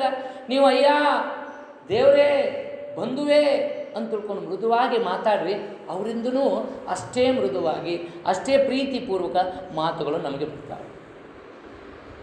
ಈಗ ನಾ ಇಲ್ಲಿ ಹೋಗ್ಬೇಕಾಗೈತಿ, ಈ ಕಡೆ ಹೋಗ್ಬೇಕಾಗೈತಿ, ಸ್ವಲ್ಪ ದಾರಿ ಇಕ್ಕಟ್ಟಾಗೈತಿ, ದಾರಿ ಇಕ್ಕಟ್ಟೈತಿ, ನಾ ಆ ಕಡೆ ಹೋಗಬೇಕು. ಆಗ ನಾನೇನು ಮಾಡ್ತೀನಿ, ಇಲ್ಲಿ ಹೋಗುವಾಗ ಗುರುವರ್ಯರೇ ಸ್ವಲ್ಪ ನಾನು ಆ ಕಡೆ ಹೋಗ್ಬೇಕಾಗ್ಯದ, ಜರುಗ್ತೀನಿ, ಸ್ವಲ್ಪ ಕಾಲು ಬಡ್ದು ಹಿಡಿದಿತ್ತು, ಆ ಕಡೆ ಹೋಗ್ತೀನಿ ಅಂತ ಹೇಳ್ತೀನಿ ನಯದಿಂದ. ಅದೇ ನಾನು ದುರ್ಯೋಧನನ ವ್ಯಕ್ತಿತ್ವ ನನ್ನಲ್ಲಿ ಅಂತಂದ್ರೆ, ಒದ್ದಿಗಿದ್ದೇನು ಸರಿ, ನಾ ಆ ಕಡೆ ಹೋಗ್ಬೇಕು, ಒದ್ದಿಗಿದ್ದೇನು ಸರಿ, ಆ ಕಡೆ ಹೋಗ್ಬೇಕು ನಾನು. ನೋಡಿ ಹೇಳೋದು ಇಲ್ಲಿ ಹೆಂಗೆ ವ್ಯತ್ಯಾಸ ಅದ ನೋಡಿ. ಎರಡೂ ಕ್ರಿಯೆ ಒಂದೇ. ನಾನು ಆ ಕಡೆ ಹೋಗಬೇಕು, ಕಾಲು ಬಡಿತಾವೆ ಸ್ವಲ್ಪ ಸರ್ರಿ, ನಾ ಆ ಕಡೆ ಹೋಗ್ಬೇಕು, ಒದ್ದಿಗಿದ್ದೇನು ಸರಿ, ಹೇಳೋದ್ರಲ್ಲಿ ವ್ಯತ್ಯಾಸ ಐತಲ್ಲ. ಸೊ ಇದನ್ನು ಸಂಸ್ಕಾರವನ್ನು, ನಮ್ಮ ಮಾತುಗಳು ಹೇಗಿರಬೇಕು, ನಮ್ಮ ನಡೆ ನುಡಿ ನೋಟ ಹೇಗಿರಬೇಕು, ಇದೆಲ್ಲವನ್ನು ಕಲಿಸಿಕೊಡುವಂಥವರು ಗುರುಗಳು. ಅದಕ್ಕೆ ಡೆಬಿಟ್ ಕಾರ್ಡ್ ನೀವು ಏನು ಕೊಡ್ತೀರಿ ಅದು ವಾಪಸ್ ಬರುತ್ತೆ. ಹೆಚ್ಚಿಗೆ ಏನು ಬರೋದಿಲ್ಲ. ನಿಮ್ದು 5,000 ಡಿಪಾಸಿಟ್ ಮಾಡಿರಿ, 6,000 ರೂಪಾಯಿ, 5,000 1 ರೂಪಾಯಿ ತಕ್ಕೋತೀರಿ ಅಂದರು ಅದು ನಮಗೇನು ಮಾಡುತ್ತಾ, ವಾರ್ನ್ ಮಾಡುತ್ತಾ, ಇನ್ಸಫಿಷಿಯೆಂಟ್ ಬ್ಯಾಲೆನ್ಸ್ ಇನ್ಸಫಿಷಿಯೆಂಟ್ ಐತೆ. ಅಂದ್ರೆ ನಾನು ಹೆಚ್ಚಿಂದ ಏನೋ ಅಪೇಕ್ಷೆ ಪಟ್ನಪ್ಪ ಅಂತಂದ್ರೆ ಸಿಗೋದಿಲ್ಲ. ನಾನು ಎಷ್ಟು ಕೊಟ್ಟಿನಲ್ಲ ಅದ್ರಾಗ ಎಷ್ಟು ಇಟ್ಟಿನಲ್ಲ ಅಷ್ಟೇ ತಕ್ಕೋಬೇಕು. ಇದು ಡೆಬಿಟ್ ಕಾರ್ಡ್. ಇನ್ನು ಕ್ರೆಡಿಟ್ ಕಾರ್ಡ್ ಈಗೆಲ್ಲ ಭಾಳ ಅವಳಿ ಹೆಚ್ಚಾಗೈತೆ. ಏನು ನಮಗೆ ದಿನ ಫೋನ್ ಹಚ್ತಾರೆ, ಸರ್ ನಿಮ್ಮದು ಮತ್ತೆ ಕಾರ್ಡ್ ಚೇಂಜ್ ಮಾಡ್ಕೊರಿ, ನಿಮ್ಮ ಪ್ಲ್ಯಾನ್ ಬದಲಾಗೈತಿ, ನಿಮಗೆ ಇಷ್ಟು ಅಮೌಂಟ್ ಐತಿ. ಈಗ ನಾನು 80,000ವರೆಗೂ ನಾನು ನಂದಲ್ಲದು ರೊಕ್ಕ ಅವ್ರದ್ದೇ 80,000 ರೂಪಾಯಿವರೆಗೂ ವ್ಯವಹಾರ ಮಾಡ್ಕೋಬೇಕು. ಈಗ ಮತ್ತೆ ನನಗೆ ಹೇಳಕತ್ತಾರ, ನಿಮಗೆ 1.5 ಲಕ್ಷ ರೂಪಾಯಿವರೆಗೂ ಆಫರ್ ಕೊಟ್ಟಿವಿ ಸರ, ನೀವು ಕಾರ್ಡ್ ಚೇಂಜ್ ಮಾಡ್ಕೋರಿ, ಆ್ಯನ್ಯುವಲ್ ಫೀ ಇಷ್ಟಿರುತ್ತೆ, ನೀವು ಏನಾದರೂ ವರ್ಷದಲ್ಲಿ ಇಷ್ಟು ಟರ್ನ್ ಓವರ್ನ ಡಿಡಕ್ಷನ್ ಹಿಂಗೆ ಏನಾರು ಮಾಡಿಕೊಂಡ್ರೆ ನಿಮ್ದು ಅದು ಕೂಡ ಫ್ರೀ ಆಗುತ್ತೆ ಅಂತ ಹೇಳಕತ್ತಾರ. ನೋಡ್ರಿ ಇಲ್ಲಿ ಡೆಬಿಟ್ ಕಾರ್ಡ್ ಯಾವುದು ನೋ ಸೆಕ್ಯೂರ್, ಏನು ಸೆಕ್ಯೂರ್ ಇಲ್ಲ. ಹಂಗಾರೆ ಇಲ್ಲಿ ಸೆಕ್ಯೂರ್ ಏನಾಗೈತಿ, ಅವ್ರಿಗೆ ಹೆಂಗೆ ನನ್ನ ಮೇಲೆ ವಿಶ್ವಾಸ ಮಾಡೈತಿ, ನನ್ನ ವ್ಯವಹಾರ ಸರಿ ಐತಿ. ಈಗ ಏನಾದ್ರು ಒಂದು ಮನಿ ಕಟ್ಟಿಸ್ಬೇಕಾಗೈತಿ, ಬ್ಯಾಂಕಿಂದ ಲೋನ್ ತೊಗೋಬೇಕಾದ್ರೆ ಅವ್ರು ಕೇಳ್ತಾರೆ ನಿಮ್ಮ ಸಿಬಿಲ್ ಸ್ಕೋರ್ ಎಷ್ಟೈತಿ ನೋಡ್ತಾರೆ, ಹೌದಲ್ರಿ? ಆ ಸ್ಕೋರ್ ಏನದು? ಸಿಬಿಲ್ ಸ್ಕೋರ್ ಅಂದರೆ ಏನೂ ಅಲ್ಲ, ನನ್ನ ನಡೆ, ನನ್ನ ನುಡಿ, ನನ್ನ ಮಾತು, ನನ್ನ ವ್ಯಕ್ತಿತ್ವ, ನಾನು ಹೇಗೆ ಅವ್ರ ಜೊತೆಗೆ ವ್ಯವಹಾರ ಮಾಡ್ಕೊಂಡು ಬಂದಿನಲ್ಲ ಅದರ ಮೇಲೆ. ಒಂದು ವೇಳೆ ನಾನು ಒಂದು 10,000 ರೂಪಾಯಿ ತೊಗೊಂಡಿನಿ, ಯಾವಾಗ ಏನೋ ಒಂದು EMI ಮೇಲೆ ಅದನ್ನು ಸರಿಯಾಗಿ ಕಟ್ಟಿಲ್ಲ ಅಂದ್ರೆ ನನ್ನ ಸಿಬಿಲ್ ಸ್ಕೋರ್ 0 ಆಗಿರ್ತೈತಿ. ಯಾರ ಲೋನ್ ಕೊಡ್ಬೇಕಾದ್ರೆ ಸರ್ ಮೊದಲು ಇದನ್ನು ಕಟ್ಟಿ ಕ್ಲಿಯರ್ ಮಾಡಿಕೊಂಡು ಬರ್ರಿ ಆಮೇಲೆ ಲೋನ್ ಕೊಡ್ತೀವಿ ಅಂತಾರೆ. ಇದೆಲ್ಲ ಅನುಭವಕ್ಕೆ ಬಂದತ್ತಂತ ಅನ್ಕೋತೀನಿ, ಹೌದ್ರಿ? ಇನ್ನು ಕೆಲವೇ ಈಗ ನೋಡ್ರಿ ಕ್ರೆಡಿಟ್ ಕಾರ್ಡ್ ಐತಿ, ನಾನೇನು ಡಿಪಾಸಿಟ್ ಇಟ್ಟಿಲ್ಲ, ಏನು ಇಟ್ಟಿಲ್ಲ, ಅವರೇ ಡಿಪಾಸಿಟ್ ಇಟ್ಟಾರೆ. ಹಾಗಾದ್ರೆ ಅವರೇ ನನಗೆ ಯಾಕೆ ಡಿಪಾಸಿಟ್ ಇಟ್ಟರು ಅರ್ಥ ಮಾಡ್ಕೋಬೇಕಲ್ಲ. ಅವರು ನನ್ನಲ್ಲಿ ಏನೋ ಒಳ್ಳೆಯತನವನ್ನು ನೋಡ್ಯಾರ, ಏನೋ ಸದ್ಗುಣಗಳು ಅದಾವಂತ ತಿಳ್ಕೊಂಡೆ ನನ್ನ ಕ್ಯಾರೆಕ್ಟರು, ನನ್ನ ಒಂದಿಷ್ಟು ವ್ಯವಹಾರ, ಇದರ ಆಧಾರದ ಮೇಲೆ ಅವರು ನನಗೆ ಇಷ್ಟು ಅಮೌಂಟನ್ನು ಡೆಪಾಸಿಟ್ ಮಾಡ್ಯಾರ. ಈ ಡಿಪಾಸಿಟ್ ಸಿಕ್ಕಿದ್ದು ನನ್ನ ವ್ಯಕ್ತಿತ್ವ, ನನ್ನ ನಡೆ ನುಡಿ ನೋಟ ಇದ್ರ ಮೂಲಕ. ಇನ್ನೂ ಲೋನ್ ಕೊಡ್ತಾರೆ ಬ್ಯಾಂಕ್ನಾಗ. ಹೆಂಗೆ ಕೊಡ್ತಾರೆ ಲೋನು? ಸೆಕ್ಯೂರ್ಡ್ ಲೋನ್ ಅಂತಾರೆ. ಈಗ ಇದು ಕ್ರೆಡಿಟ್ ಕಾರ್ಡ್ನಾಗ ನಾನ್ ಸೆಕ್ಯೂರ್ ಆಯ್ತು. ಸೆಕ್ಯೂರ್ಡ್ ನಿಮ್ಮ ಆಸ್ತಿಯನ್ನು, ಹೊಲಮನೆ ಪತ್ರ ಅವನು ಇಟ್ಟುಕೊಂಡು, ಅಥವಾ ನೀವೇನಾದ್ರು ಪೇಮೆಂಟ್ ಸ್ಯಾಲ್ರಿ ಇತ್ತಪ್ಪ ಅಂದ್ರೆ ನಿಮ್ಮ ಸ್ಯಾಲ್ರಿ ಸರ್ಟಿಫಿಕೇಟ್ ಮೇಲೆ, ಅಥವಾ ಇಬ್ಬರು ಜಾಯಿಂಟ್ ಏನು ಮಾಡ್ತಾರೆ, ಸೆಕ್ಯೂರಿಟಿ ಏನಂತಾರೆ,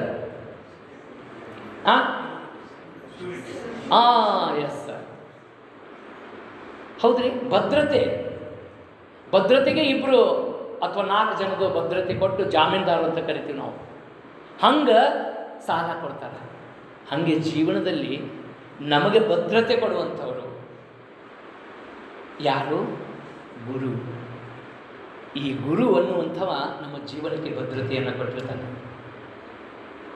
ನನಗೇನಾದರೂ ಅಗತ್ಯ ಬಿದ್ದಾಗ ಗುರು ಕೊಟ್ಟಂಥ ಜ್ಞಾನ ನನಗೆ ಸಹಕಾರಿಯಾಗುತ್ತೆ. ಆ ಹಿನ್ನೆಲೆಯಲ್ಲಿ ಇವತ್ತು ನಮ್ಮ ವೇದ ಕಾಲದ ಈ ಜ್ಞಾನ, ಹಾಗೆ ಉಪನಿಷತ್ತುಗಳಲ್ಲಿ ನಮಗೆಲ್ಲ ಗೊತ್ತಿದೆ, ಆದಿಶಂಕರಾಚಾರ್ಯರು ಅದ್ವೈತ ಸಿದ್ಧಾಂತದ ಪ್ರತಿಪಾದಕರು. ಅವರು ಒಂದು ವಾಕ್ಯ ಹೇಳ್ತಾರೆ, ಅಹಂ ಬ್ರಹ್ಮಾಸ್ಮಿ, ನಾನೇ ಬ್ರಹ್ಮ, ಎಲ್ಲವೂ ನಾನೇ ಅನ್ನುವಂಥ ನಿಟ್ಟಿನಲ್ಲಿ ಅವರು ಯಾವ ರೀತಿ ಪರಿಕಲ್ಪನೆ ಕೊಡ್ತಾರೆ ಅಂದರೆ, ಈ ಸಮುದ್ರ ಐತಿ, ಅಲೆಗಳದಾವು, ಅಲೆ ಮತ್ತು ಸಮುದ್ರ ಬೇರೇನೋ ಒಂದೇನೋ? ನಾವು ಒಂದು ಪ್ರಶ್ನೆ ಮಾಡ್ಕೊಳ್ಳೋಣ. ಅಲೆ ಸಮುದ್ರ, ಅಲೆ ಬಿಟ್ಟು ಸಮುದ್ರ ಆಯ್ತಾ, ಸಮುದ್ರ ಬಿಟ್ಟು ಅಲೆ ಆಯ್ತಾ? ಇಲ್ಲ, ಎರಡೂ ಒಂದೇ. ಆ ಅರ್ಥದಲ್ಲಿ ಅವರ ಒಂದು ಮಾತು ಬ್ರಹ್ಮವೇ ಸತ್ಯ, ಜಗತ್ತು ಮಿಥ್ಯ, ಜೀವ ಬ್ರಹ್ಮ ಅನ್ನುವಂಥ ಉಪದೇಶವನ್ನು ಕೊಡ್ತಾರೆ ತಮ್ಮ ಅದ್ವೈತ ಸಿದ್ಧಾಂತದಲ್ಲಿ. ಹಾಗೆಯೇ ಅಹಂ ಬ್ರಹ್ಮಾಸ್ಮಿ ಅಂತ ಹೇಳಿ ನಮ್ಮೆಲ್ಲರಿಗೂ ಕೂಡ ಮುಕ್ತಿಯ ಮಾರ್ಗವನ್ನು ತೋರಿಸ್ತಾರೆ.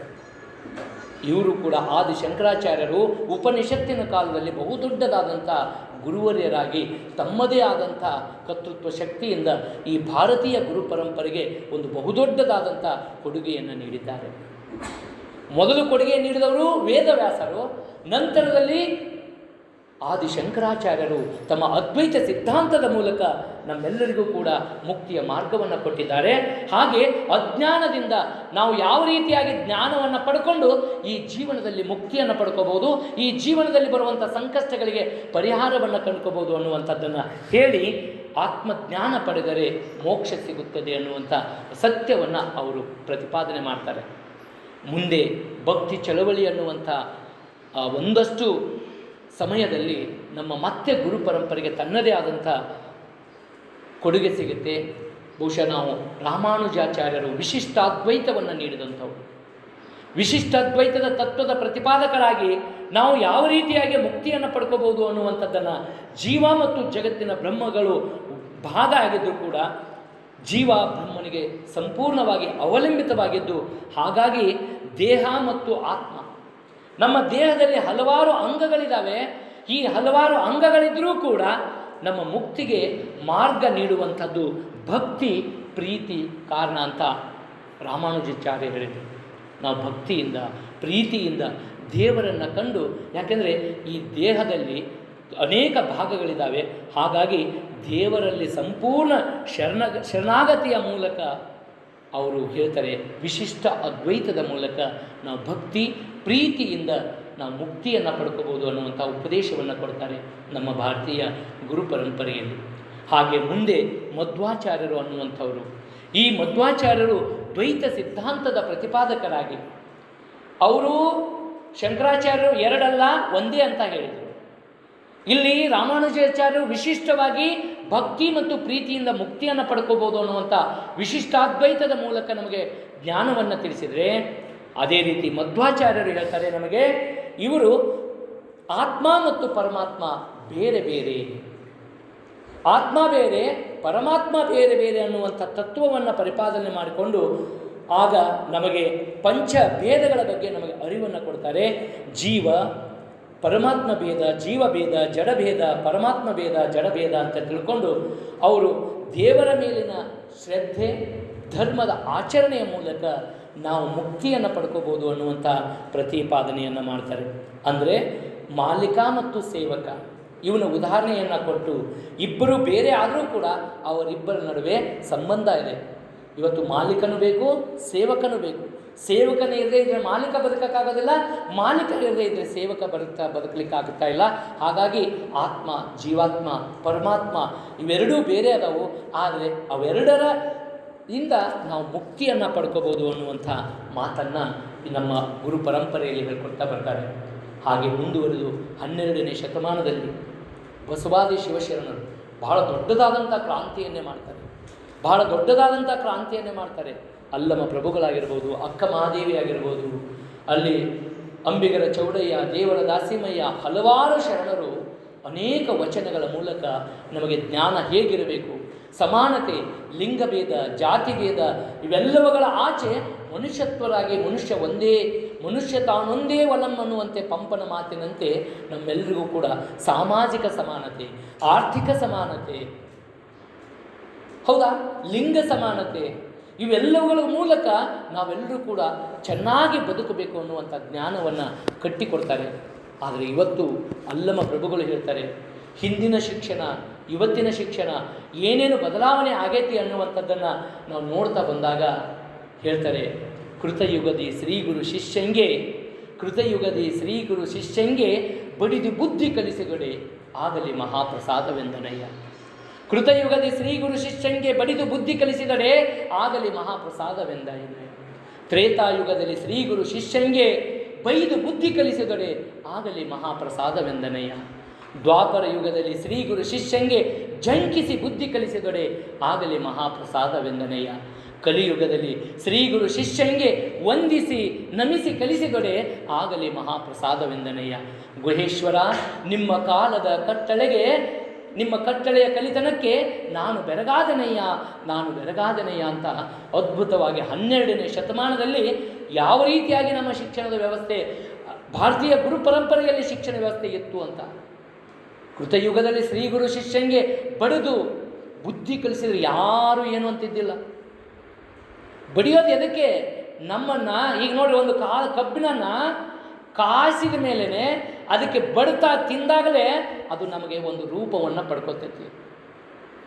ಕುಂಬಾರ ಒಂದು ಮಣ್ಣನ್ನು ಮುದ್ದೆಯನ್ನು ತಗೊಂಡು ಅದನ್ನು ಚೆನ್ನಾಗಿ ಹದವಾಗಿ ಮಾಡಿ ಆ ಚಕ್ರದ ಮೇಲಿಟ್ಟು ಅದಕ್ಕೆ ನಯವಾಗಿ ಬಡಿತಾ ಬಡಿತಾ ಬಡಿತಾ ಇದ್ದಾಗಲೇ ಅದು ಸುಂದರವಾದಂಥ ಗಡಿಗೆಯ ರೂಪದಲ್ಲಿ, ಪಾತ್ರೆಯ ರೂಪದಲ್ಲಿ ಬರ್ತೈತಿ.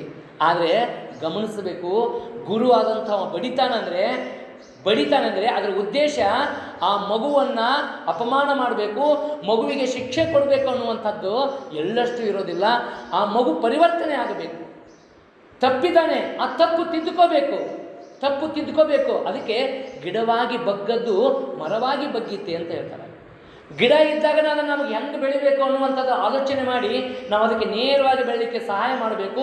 ಬೇಡವಾದಂಥ ಕಾಂಡಗಳನ್ನು ಏನು ಮಾಡಬೇಕು, ಕೊಂಬೆಗಳನ್ನು ಕಟ್ ಮಾಡಬೇಕು. ಆವಾಗ ನೇರವಾಗಿ ನಮಗೆ ಹೆಂಗೆ ಬೇಕು ಹಂಗೆ ಬೆಳೆದಿಕ್ತೀವಿ. ಬಹುಶಃ ಇಲ್ಲಿ ಒಬ್ಬ ಮಾಲಿ ಇರ್ಬೋದು. ಇದೆಲ್ಲ ತೋಟದ ನಿಮ್ಮ ಎಲ್ಲ ಇವನ್ನೆಲ್ಲ ಕೈತೋಟದಲ್ಲಿರುವಂಥ ಗಿಡಗಳನ್ನು ಉಪಚಾರ ಮಾಡಲಿಕ್ಕೆ ಅದರಲ್ಲಿ ಅವನ ಕಾಯಕ ಏನು?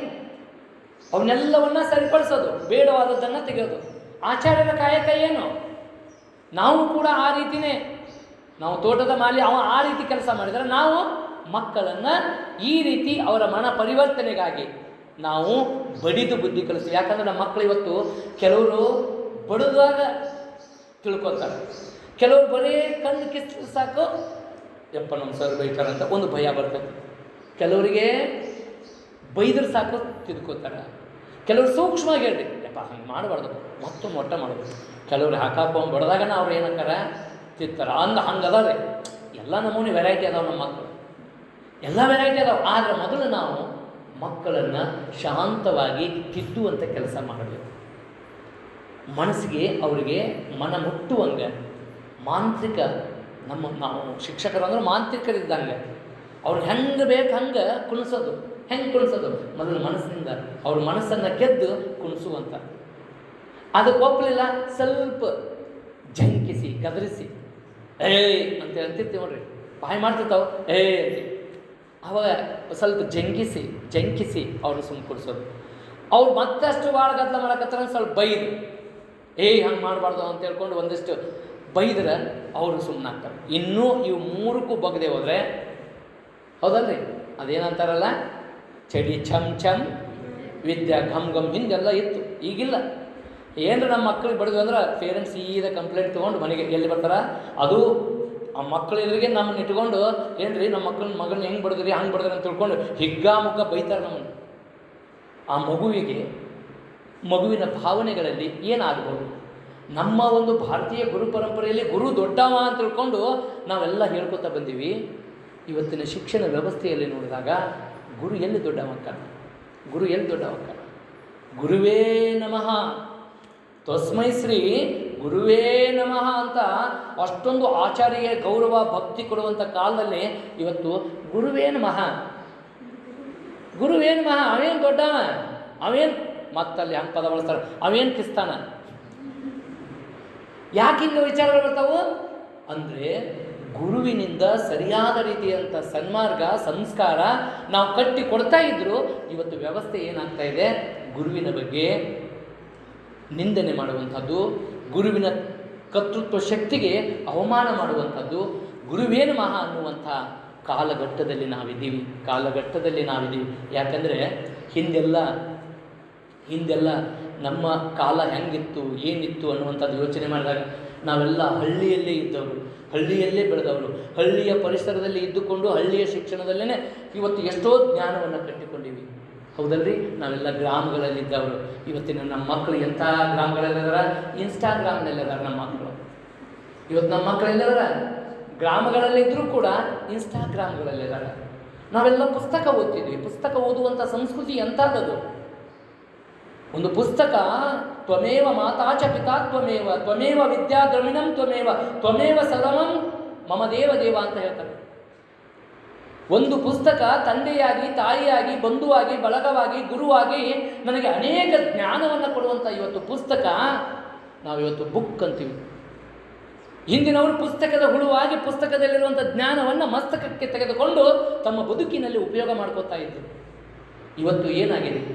ಇವತ್ತು ನಮ್ಮ ಮಕ್ಕಳು ಬುಕ್ನಲ್ಲಿಲ್ಲ, ಫೇಸ್ಬುಕ್ನಲ್ಲಿದ್ದಾರ. ನಮ್ಮ ಮಕ್ಕಳು ಎಲ್ಲಿಲ್ಲ ರೀ? ಬುಕ್ನಾಗಿಲ್ಲ, ಫೇಸ್ಬುಕ್ನಲ್ಲಿದ್ದಾರ.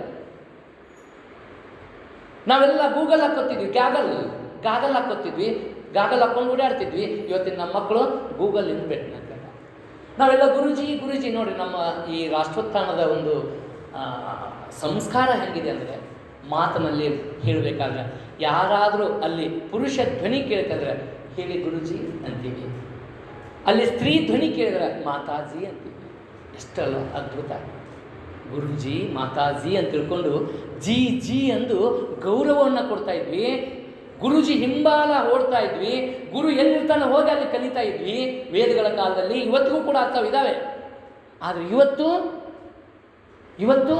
ನಮ್ಮ ಮಕ್ಕಳು 4G 5G ಎಲ್ಲಿ ಸಿಗ್ತೈತೆ ಅಲ್ಲಿ ಹೋಗಿ ಕುಂತು ಮೊಬೈಲ್ ತಿಕ್ಕಾಕತ್ತಾವು.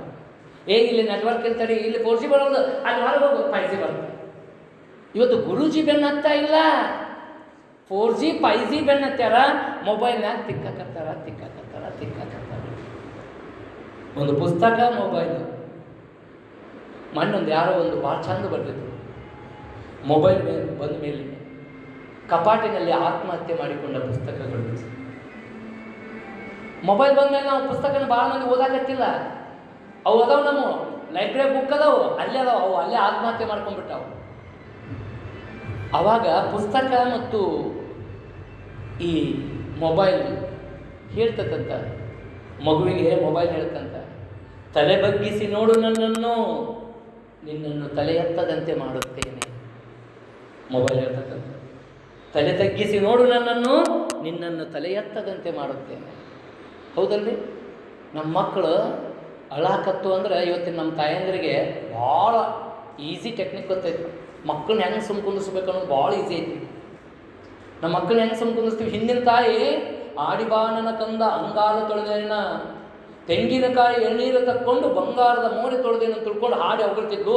ಆಡ್ಬಾ, ಹೋಗು, ಆಡಕ್ಕೆ ಹೋಗು, ಆಡ್ಬಾ, ನಿನ್ನ ಮಕ್ಕ ಹೆಂಗೆ ತೊಳಿತೀನಿ? ತೆಂಗಿನಕಾಯಿ ಎಳ್ನೀರು ತೊಗೊಂಡು ನಿನ್ನ ಮಕ್ಕ ತೊಳೆದು ನಿನಗೆ ಊಟ ಕೊಡ್ತೀನಿ, ತುತ್ತು ಮಾಡಿ ಉಣಿಸ್ತೀನಿ, ಬಾ ಉಣ್ಬಾ, ಹೋಗಿ ಆಡ್ಬಾ ಅಂತ ತಿಳ್ಕೊಂಡು ಓಡಿಸ್ತಾ ಇದ್ಲು.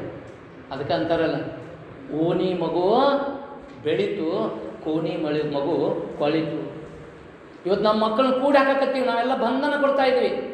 ಓದು ಓದು ಓದು, ಓದು ಬಿಡೋದು, ಓದು ಆಡೋಕ್ಕೋಕ್ಕಿನ ಬೇಡ, ಆಡಬೇಡ, ಓದು ಬರೇ ಓದು ಅಂತ ಹೇಳ್ತೀವಿ. ಮಕ್ಕಳಿಗೆ ಸ್ವತಂತ್ರ ಕೊಡ್ತಾ ಇಲ್ಲ. ಮತ್ತು ಮಕ್ಕಳಲ್ಲಿ ನೋವುಗಳು ಅರ್ಥ ಆಗ್ತಾ ಇಲ್ಲ. ಮಕ್ಕಳು ಹಠ ಮಾಡಿದ ತಕ್ಷಣ ಏನು ಕೇಳ್ತಾರೆ ಅದನ್ನು ಕೊಟ್ಟು ಬಿಡ್ತೀವಿ. ಅವ್ರು ಒಟ್ಟು ಸುಮ್ಮ ಕುಂದಿರ್ಸೋದು. ಒಟ್ಟು ನಮಗೇನು ಒತ್ತಡದ ಬದುಕು, ನಮಗೇನು ಬೇಕಾಗೈತಿ? ಫ್ರೀ ಬೇಕಾಗೈತಿ.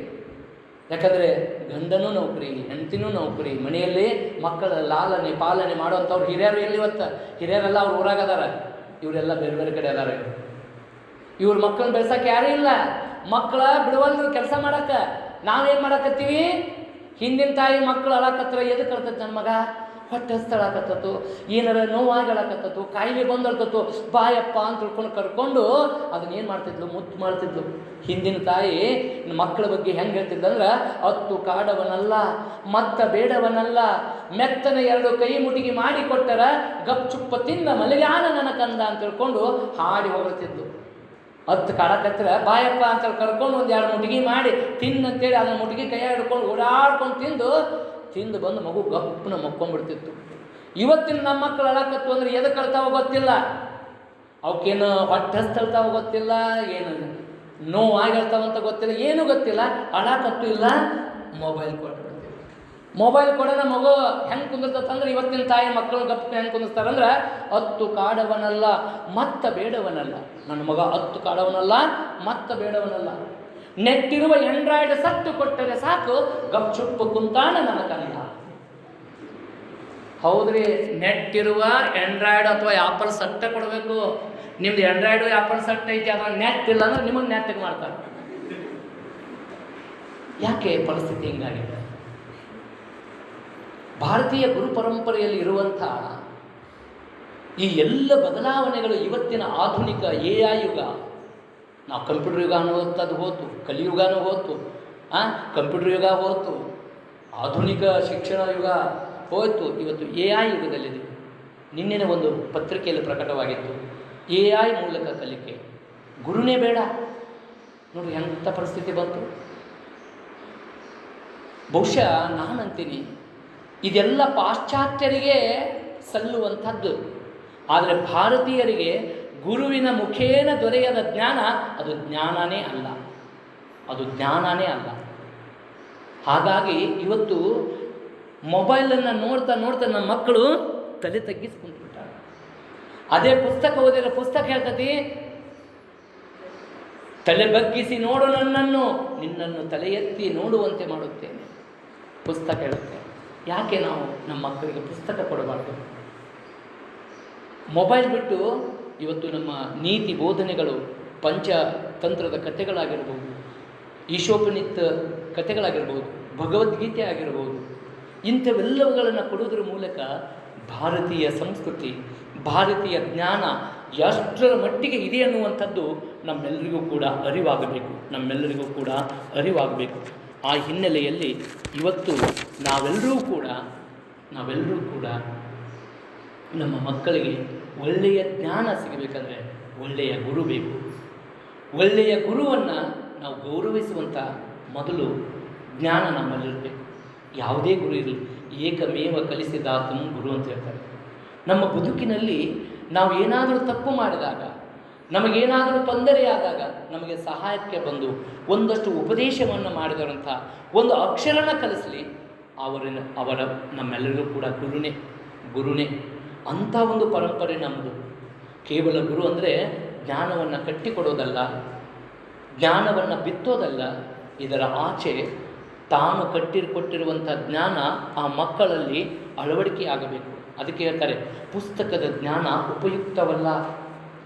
ನಾವೇನು ಓದಿವಲ್ಲ, ಓದಿ ಭಾಳ ದೊಡ್ಡವರಾಗಿ ನಾವು ಭಾಳ ಜ್ಞಾನವಂತರಾದ್ರೆ ಅದು ಉಪಯುಕ್ತವಲ್ಲ. ಪುಸ್ತಕದ ಜ್ಞಾನ ಉಪಯುಕ್ತವಲ್ಲ, ಪುಸ್ತಕದ ಜ್ಞಾನ ಬಾಯಿಪಾಠವಾಗಬೇಕು. ಪುಸ್ತಕದ ಜ್ಞಾನ ಬಾಯಿಪಾಠ ಆಗಬೇಕು. ಕೇವಲ ಪುಸ್ತಕದ ಜ್ಞಾನ ಬಾಯಿಪಾಠವಾದರೆ ಸಾಲದು, ಆ ಪುಸ್ತಕದ ಜ್ಞಾನ ಹೃದಯಕ್ಕೆ ಇಳಿಯಬೇಕು. ಕೇವಲ ಹೃದಯಕ್ಕೆ ಇಳಿದರೆ ಸಾಲದು, ಆ ಜ್ಞಾನ ಹೃದಯದಿಂದ ನಿತ್ಯ ಜೀವನದಲ್ಲಿ ತೇಜೋರೂಪವಾಗಿ ಪ್ರಕಟವಾಗಬೇಕು. ನಾನು ಯಾವಾಗ ತಪ್ಪುಗಳನ್ನು ಮಾಡ್ತಾ ಇರ್ತೀನಿ, ಆ ತಪ್ಪನ್ನು ಮಾಡಿದಾಗ ನನ್ನಲ್ಲಿರುವಂಥ ಜ್ಞಾನ ನನ್ನನ್ನು ಎಚ್ಚರಿಸಬೇಕು. ಗುರು ಕೊಟ್ಟಂಥ ಜ್ಞಾನ, ಗುರು ಅಂದರೆ ಒಂದು ಅಲಾರಾಮ್ ಇದ್ದಂಗೆ.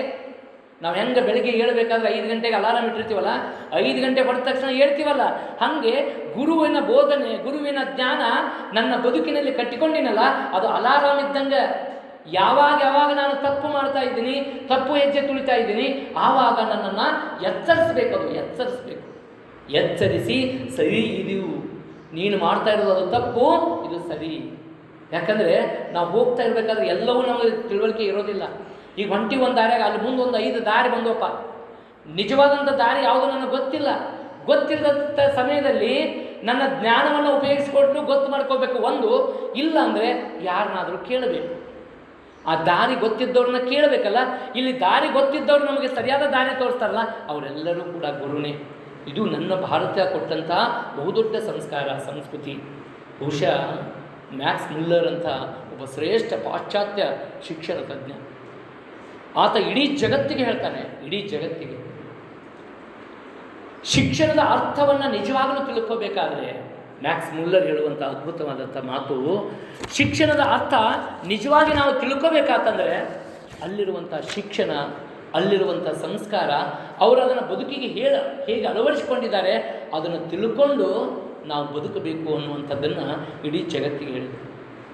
ಇಡೀ ಜಗತ್ತಿಗೆ ನಾವು ಅಂಥ ಶಿಕ್ಷಣವನ್ನು ಪಡ್ಕೋಬೇಕಂದ್ರೆ ಭಾರತೀಯ ಶಿಕ್ಷಣ ಪದ್ಧತಿಯನ್ನು ನಾವು ಪಡ್ಕೊಂಡಿವಿ ಅಂದರೆ ಇಡೀ ಜಗತ್ತು ಇವತ್ತು ಎಲ್ಲೇ ನೋಡ್ರಿ, ಭಾರತ ಯಾವತ್ತಿಗೂ ಕೂಡ ಯಾರೊಂದಿಗೂ ಕಾಲ ಕೆದರಿ ಜಗಳಕ್ಕೆ ಹೋಗಿಲ್ಲ. ನಾವು ಎಷ್ಟೇ ನಮಗೆ ತೊಂದರೆಗಳಾದರೂ ಮೊದಲು ಅವ್ರಿಗೆ ಏನು ಮಾಡ್ತೀವಿ, ಸಾಮೋಪಾಯದಿಂದ ಹೇಳಿ ಅದಕ್ಕೆ ಬಗ್ಗದೇ ಇದ್ದಾಗ, ಹೆಂಗೆ ತ್ರೇತಾಯುಗದಲ್ಲಿ ಕೃತಯುಗದಲ್ಲಿ ಶ್ರೀ ಗುರು ಶಿಷ್ಯಂಗೆ ಬಡಿದು ಬುದ್ಧಿ ಕಲಿಸಿದರೆ ಅಂತಿತ್ತಲ್ಲ, ಆವಾಗ ಮಾತ್ರ ನಮ್ಮ ಭಾರತೀಯರು ಪ್ರತಿದಾಳಿಯನ್ನು ಮಾಡಿವೆ ಹೊರತು ನಾವಾಗಲೇ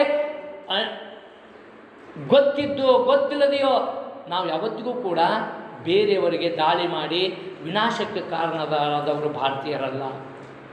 ಇಡೀ ಜಗತ್ತು ಇವತ್ತು ವಿಶ್ವಗುರು ಅಂತ ಕರೆಸಿಕೊಂಡಿದೆ ಭಾರತ.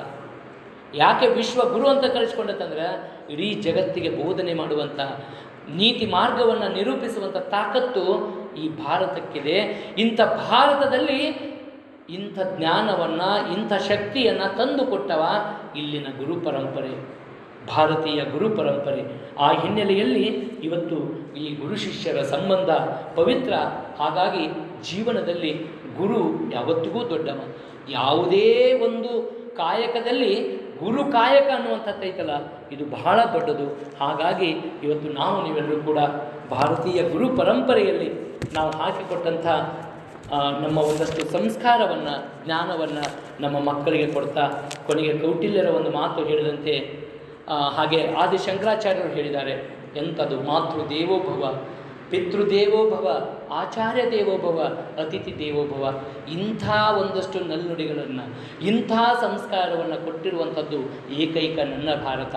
ಮೊದಲು ನಾನು ತಾಯಿಯನ್ನು ಗುರು, ತಂದೆ ಗುರು, ಹಾಗೆ ಕಲಿಸಿದ ಗುರುವರ್ಯ ಗುರು, ಮನೆಗೆ ಬಂದ ಅತಿಥಿಯೂ ಕೂಡ ಗುರು ಅನ್ನುವಂಥ ಒಂದು ಪರಂಪರೆಯನ್ನು, ಸಂಸ್ಕಾರವನ್ನು ಕೊಟ್ಟಿರುವಂಥ ಭಾರತ ದೇಶದಲ್ಲಿ ಇವತ್ತು ನಮ್ಮ ಭಾರತೀಯ ಗುರು ಪರಂಪರೆ ಅತ್ಯಂತ ಶ್ರೇಷ್ಠವಾದದ್ದು. ಹಾಗೆ ಗುರುಣಾಂ ಮಾತಾ ಗರಿಯಸಿ ಗುರುದೇವ ಬ್ರಾಹ್ಮಣೇಶು ಭಕ್ತಿಭೂಷಣಂ ಕ್ಷೀರಾಶ್ರಿತಂ ಜಲಂ ಕ್ಷೀರವೇವ ಭವತಿ, ಕ್ಷೀರಾಶ್ರಿತಂ ಜಲಂ ಕ್ಷೀರವೇವ ಭವತಿ ಅಂತ ಕೌಟಿಲ್ಯರು ಹೇಳದಂಗೆ, ಒಂದಷ್ಟು ಹಾಲಿದೆ, ಹಾಲಿನಲ್ಲಿ ಒಂದಷ್ಟು ನೀರು ಹಾಕಿದರೆ ನಾವು ಅದನ್ನು ನೀರು ಅನ್ನೋದಿಲ್ಲ, ಏನಂತೀವಿ ರೀ, ಹಾಲು ಅಂತೀವಿ, ಅದನ್ನು ಹಾಲು ಅಂತೀವಿ. ಹಾಗೆ ಗುರುವಿನ ಜೊತೆಗೆ ನಾವು ಎಂಥ ಕಲ್ಮಶವನ್ನು ಇಟ್ಟುಕೊಂಡು ಅಥವಾ ಏನೇ ಅವಗುಣಗಳು ನಮ್ಮಲ್ಲಿ ಇದ್ದರೂ ಕೂಡ ಆ ಗುರುವಿನ ಜೊತೆಗೆ ನಾವು ಬೆರೆತು ಬಿಟ್ವಿ ಅಂದರೆ ಆ ಗುರು ಕಾರುಣ್ಯ, ಗುರುವಿನ ಜ್ಞಾನ ನಮ್ಮಲ್ಲಿ ಬಂದು ನಮ್ಮಲ್ಲಿರುವಂಥ ಅಜ್ಞಾನ ಏನಾಗುತ್ತೆ, ಮರೆಮಾಚಿ ಜ್ಞಾನ ಬೆಳೀತೈತಿ. ಆ ಜ್ಞಾನದ ಬೆಳಕಿನಿಂದ ನಮ್ಮ ಬದುಕು ಉಜ್ವಲವಾಗುತ್ತೆ. ಅಂಥ ನಿಟ್ಟಿನಲ್ಲಿ ಇವತ್ತು ಏನು ರಾಷ್ಟ್ರೋತ್ಥಾನ ವಿದ್ಯಾಕೇಂದ್ರ ಭಾರತೀಯ ಗುರು ಪರಂಪರೆಯನ್ನು, ಭಾರತೀಯ ಶಿಕ್ಷಣವನ್ನು ಎತ್ತಿ ಹಿಡಿಯುವ ಮೂಲಕ ಪ್ರತಿಯೊಂದು ಮಗುವಿಗೂ ಕೂಡ ಜ್ಞಾನದ ಜೊತೆಗೆ ಸಂಸ್ಕಾರವನ್ನು ಇವತ್ತು ಅತಿ ಅಗತ್ಯವಾಗಿ ಕೊಡಲೇಬೇಕಾಗಿರುತ್ತೆ ಅಂತ ಕೊಡುವಂಥ ಪ್ರಯತ್ನವನ್ನು ಮಾಡ್ತಾ ಇರೋದಕ್ಕೆ ನಾನೂ ಕೂಡ ಭಾಳ ಖುಷಿ ಆಗ್ತಾ ಇದೆ, ಅಭಿಮಾನ ಅನ್ನಿಸ್ತಾ ಇದೆ. ಇಂಥ ಒಂದು ವಿದ್ಯಾಸಂಸ್ಥೆಯಲ್ಲಿ, ಪ್ರತಿಷ್ಠಿತ ವಿದ್ಯಾಸಂಸ್ಥೆಯಲ್ಲಿ ಇವತ್ತು ನನಗೆ ಭಾರತೀಯ ಗುರು ಪರಂಪರೆಯ ಬಗ್ಗೆ ಒಂದಷ್ಟು ವಿಚಾರಗಳನ್ನು ಹಂಚಿಕೊಳ್ಳಲಿಕ್ಕೆ ಅವಕಾಶ ಕೊಟ್ಟಿದ್ದೀರಿ. ಈ ಅವಕಾಶಕ್ಕೆ ವಂದಿಸಿ, ಮತ್ತೊಮ್ಮೆ ತಮ್ಮೆಲ್ಲರಿಗೂ ವಂದಿಸಿ ನನ್ನ ಎರಡು ಮಾತುಗಳಿಗೆ ವಿರಾಮ ಹೇಳ್ತಾ ಇದ್ದೀನಿ. ಧನ್ಯವಾದಗಳು. ಹರಿ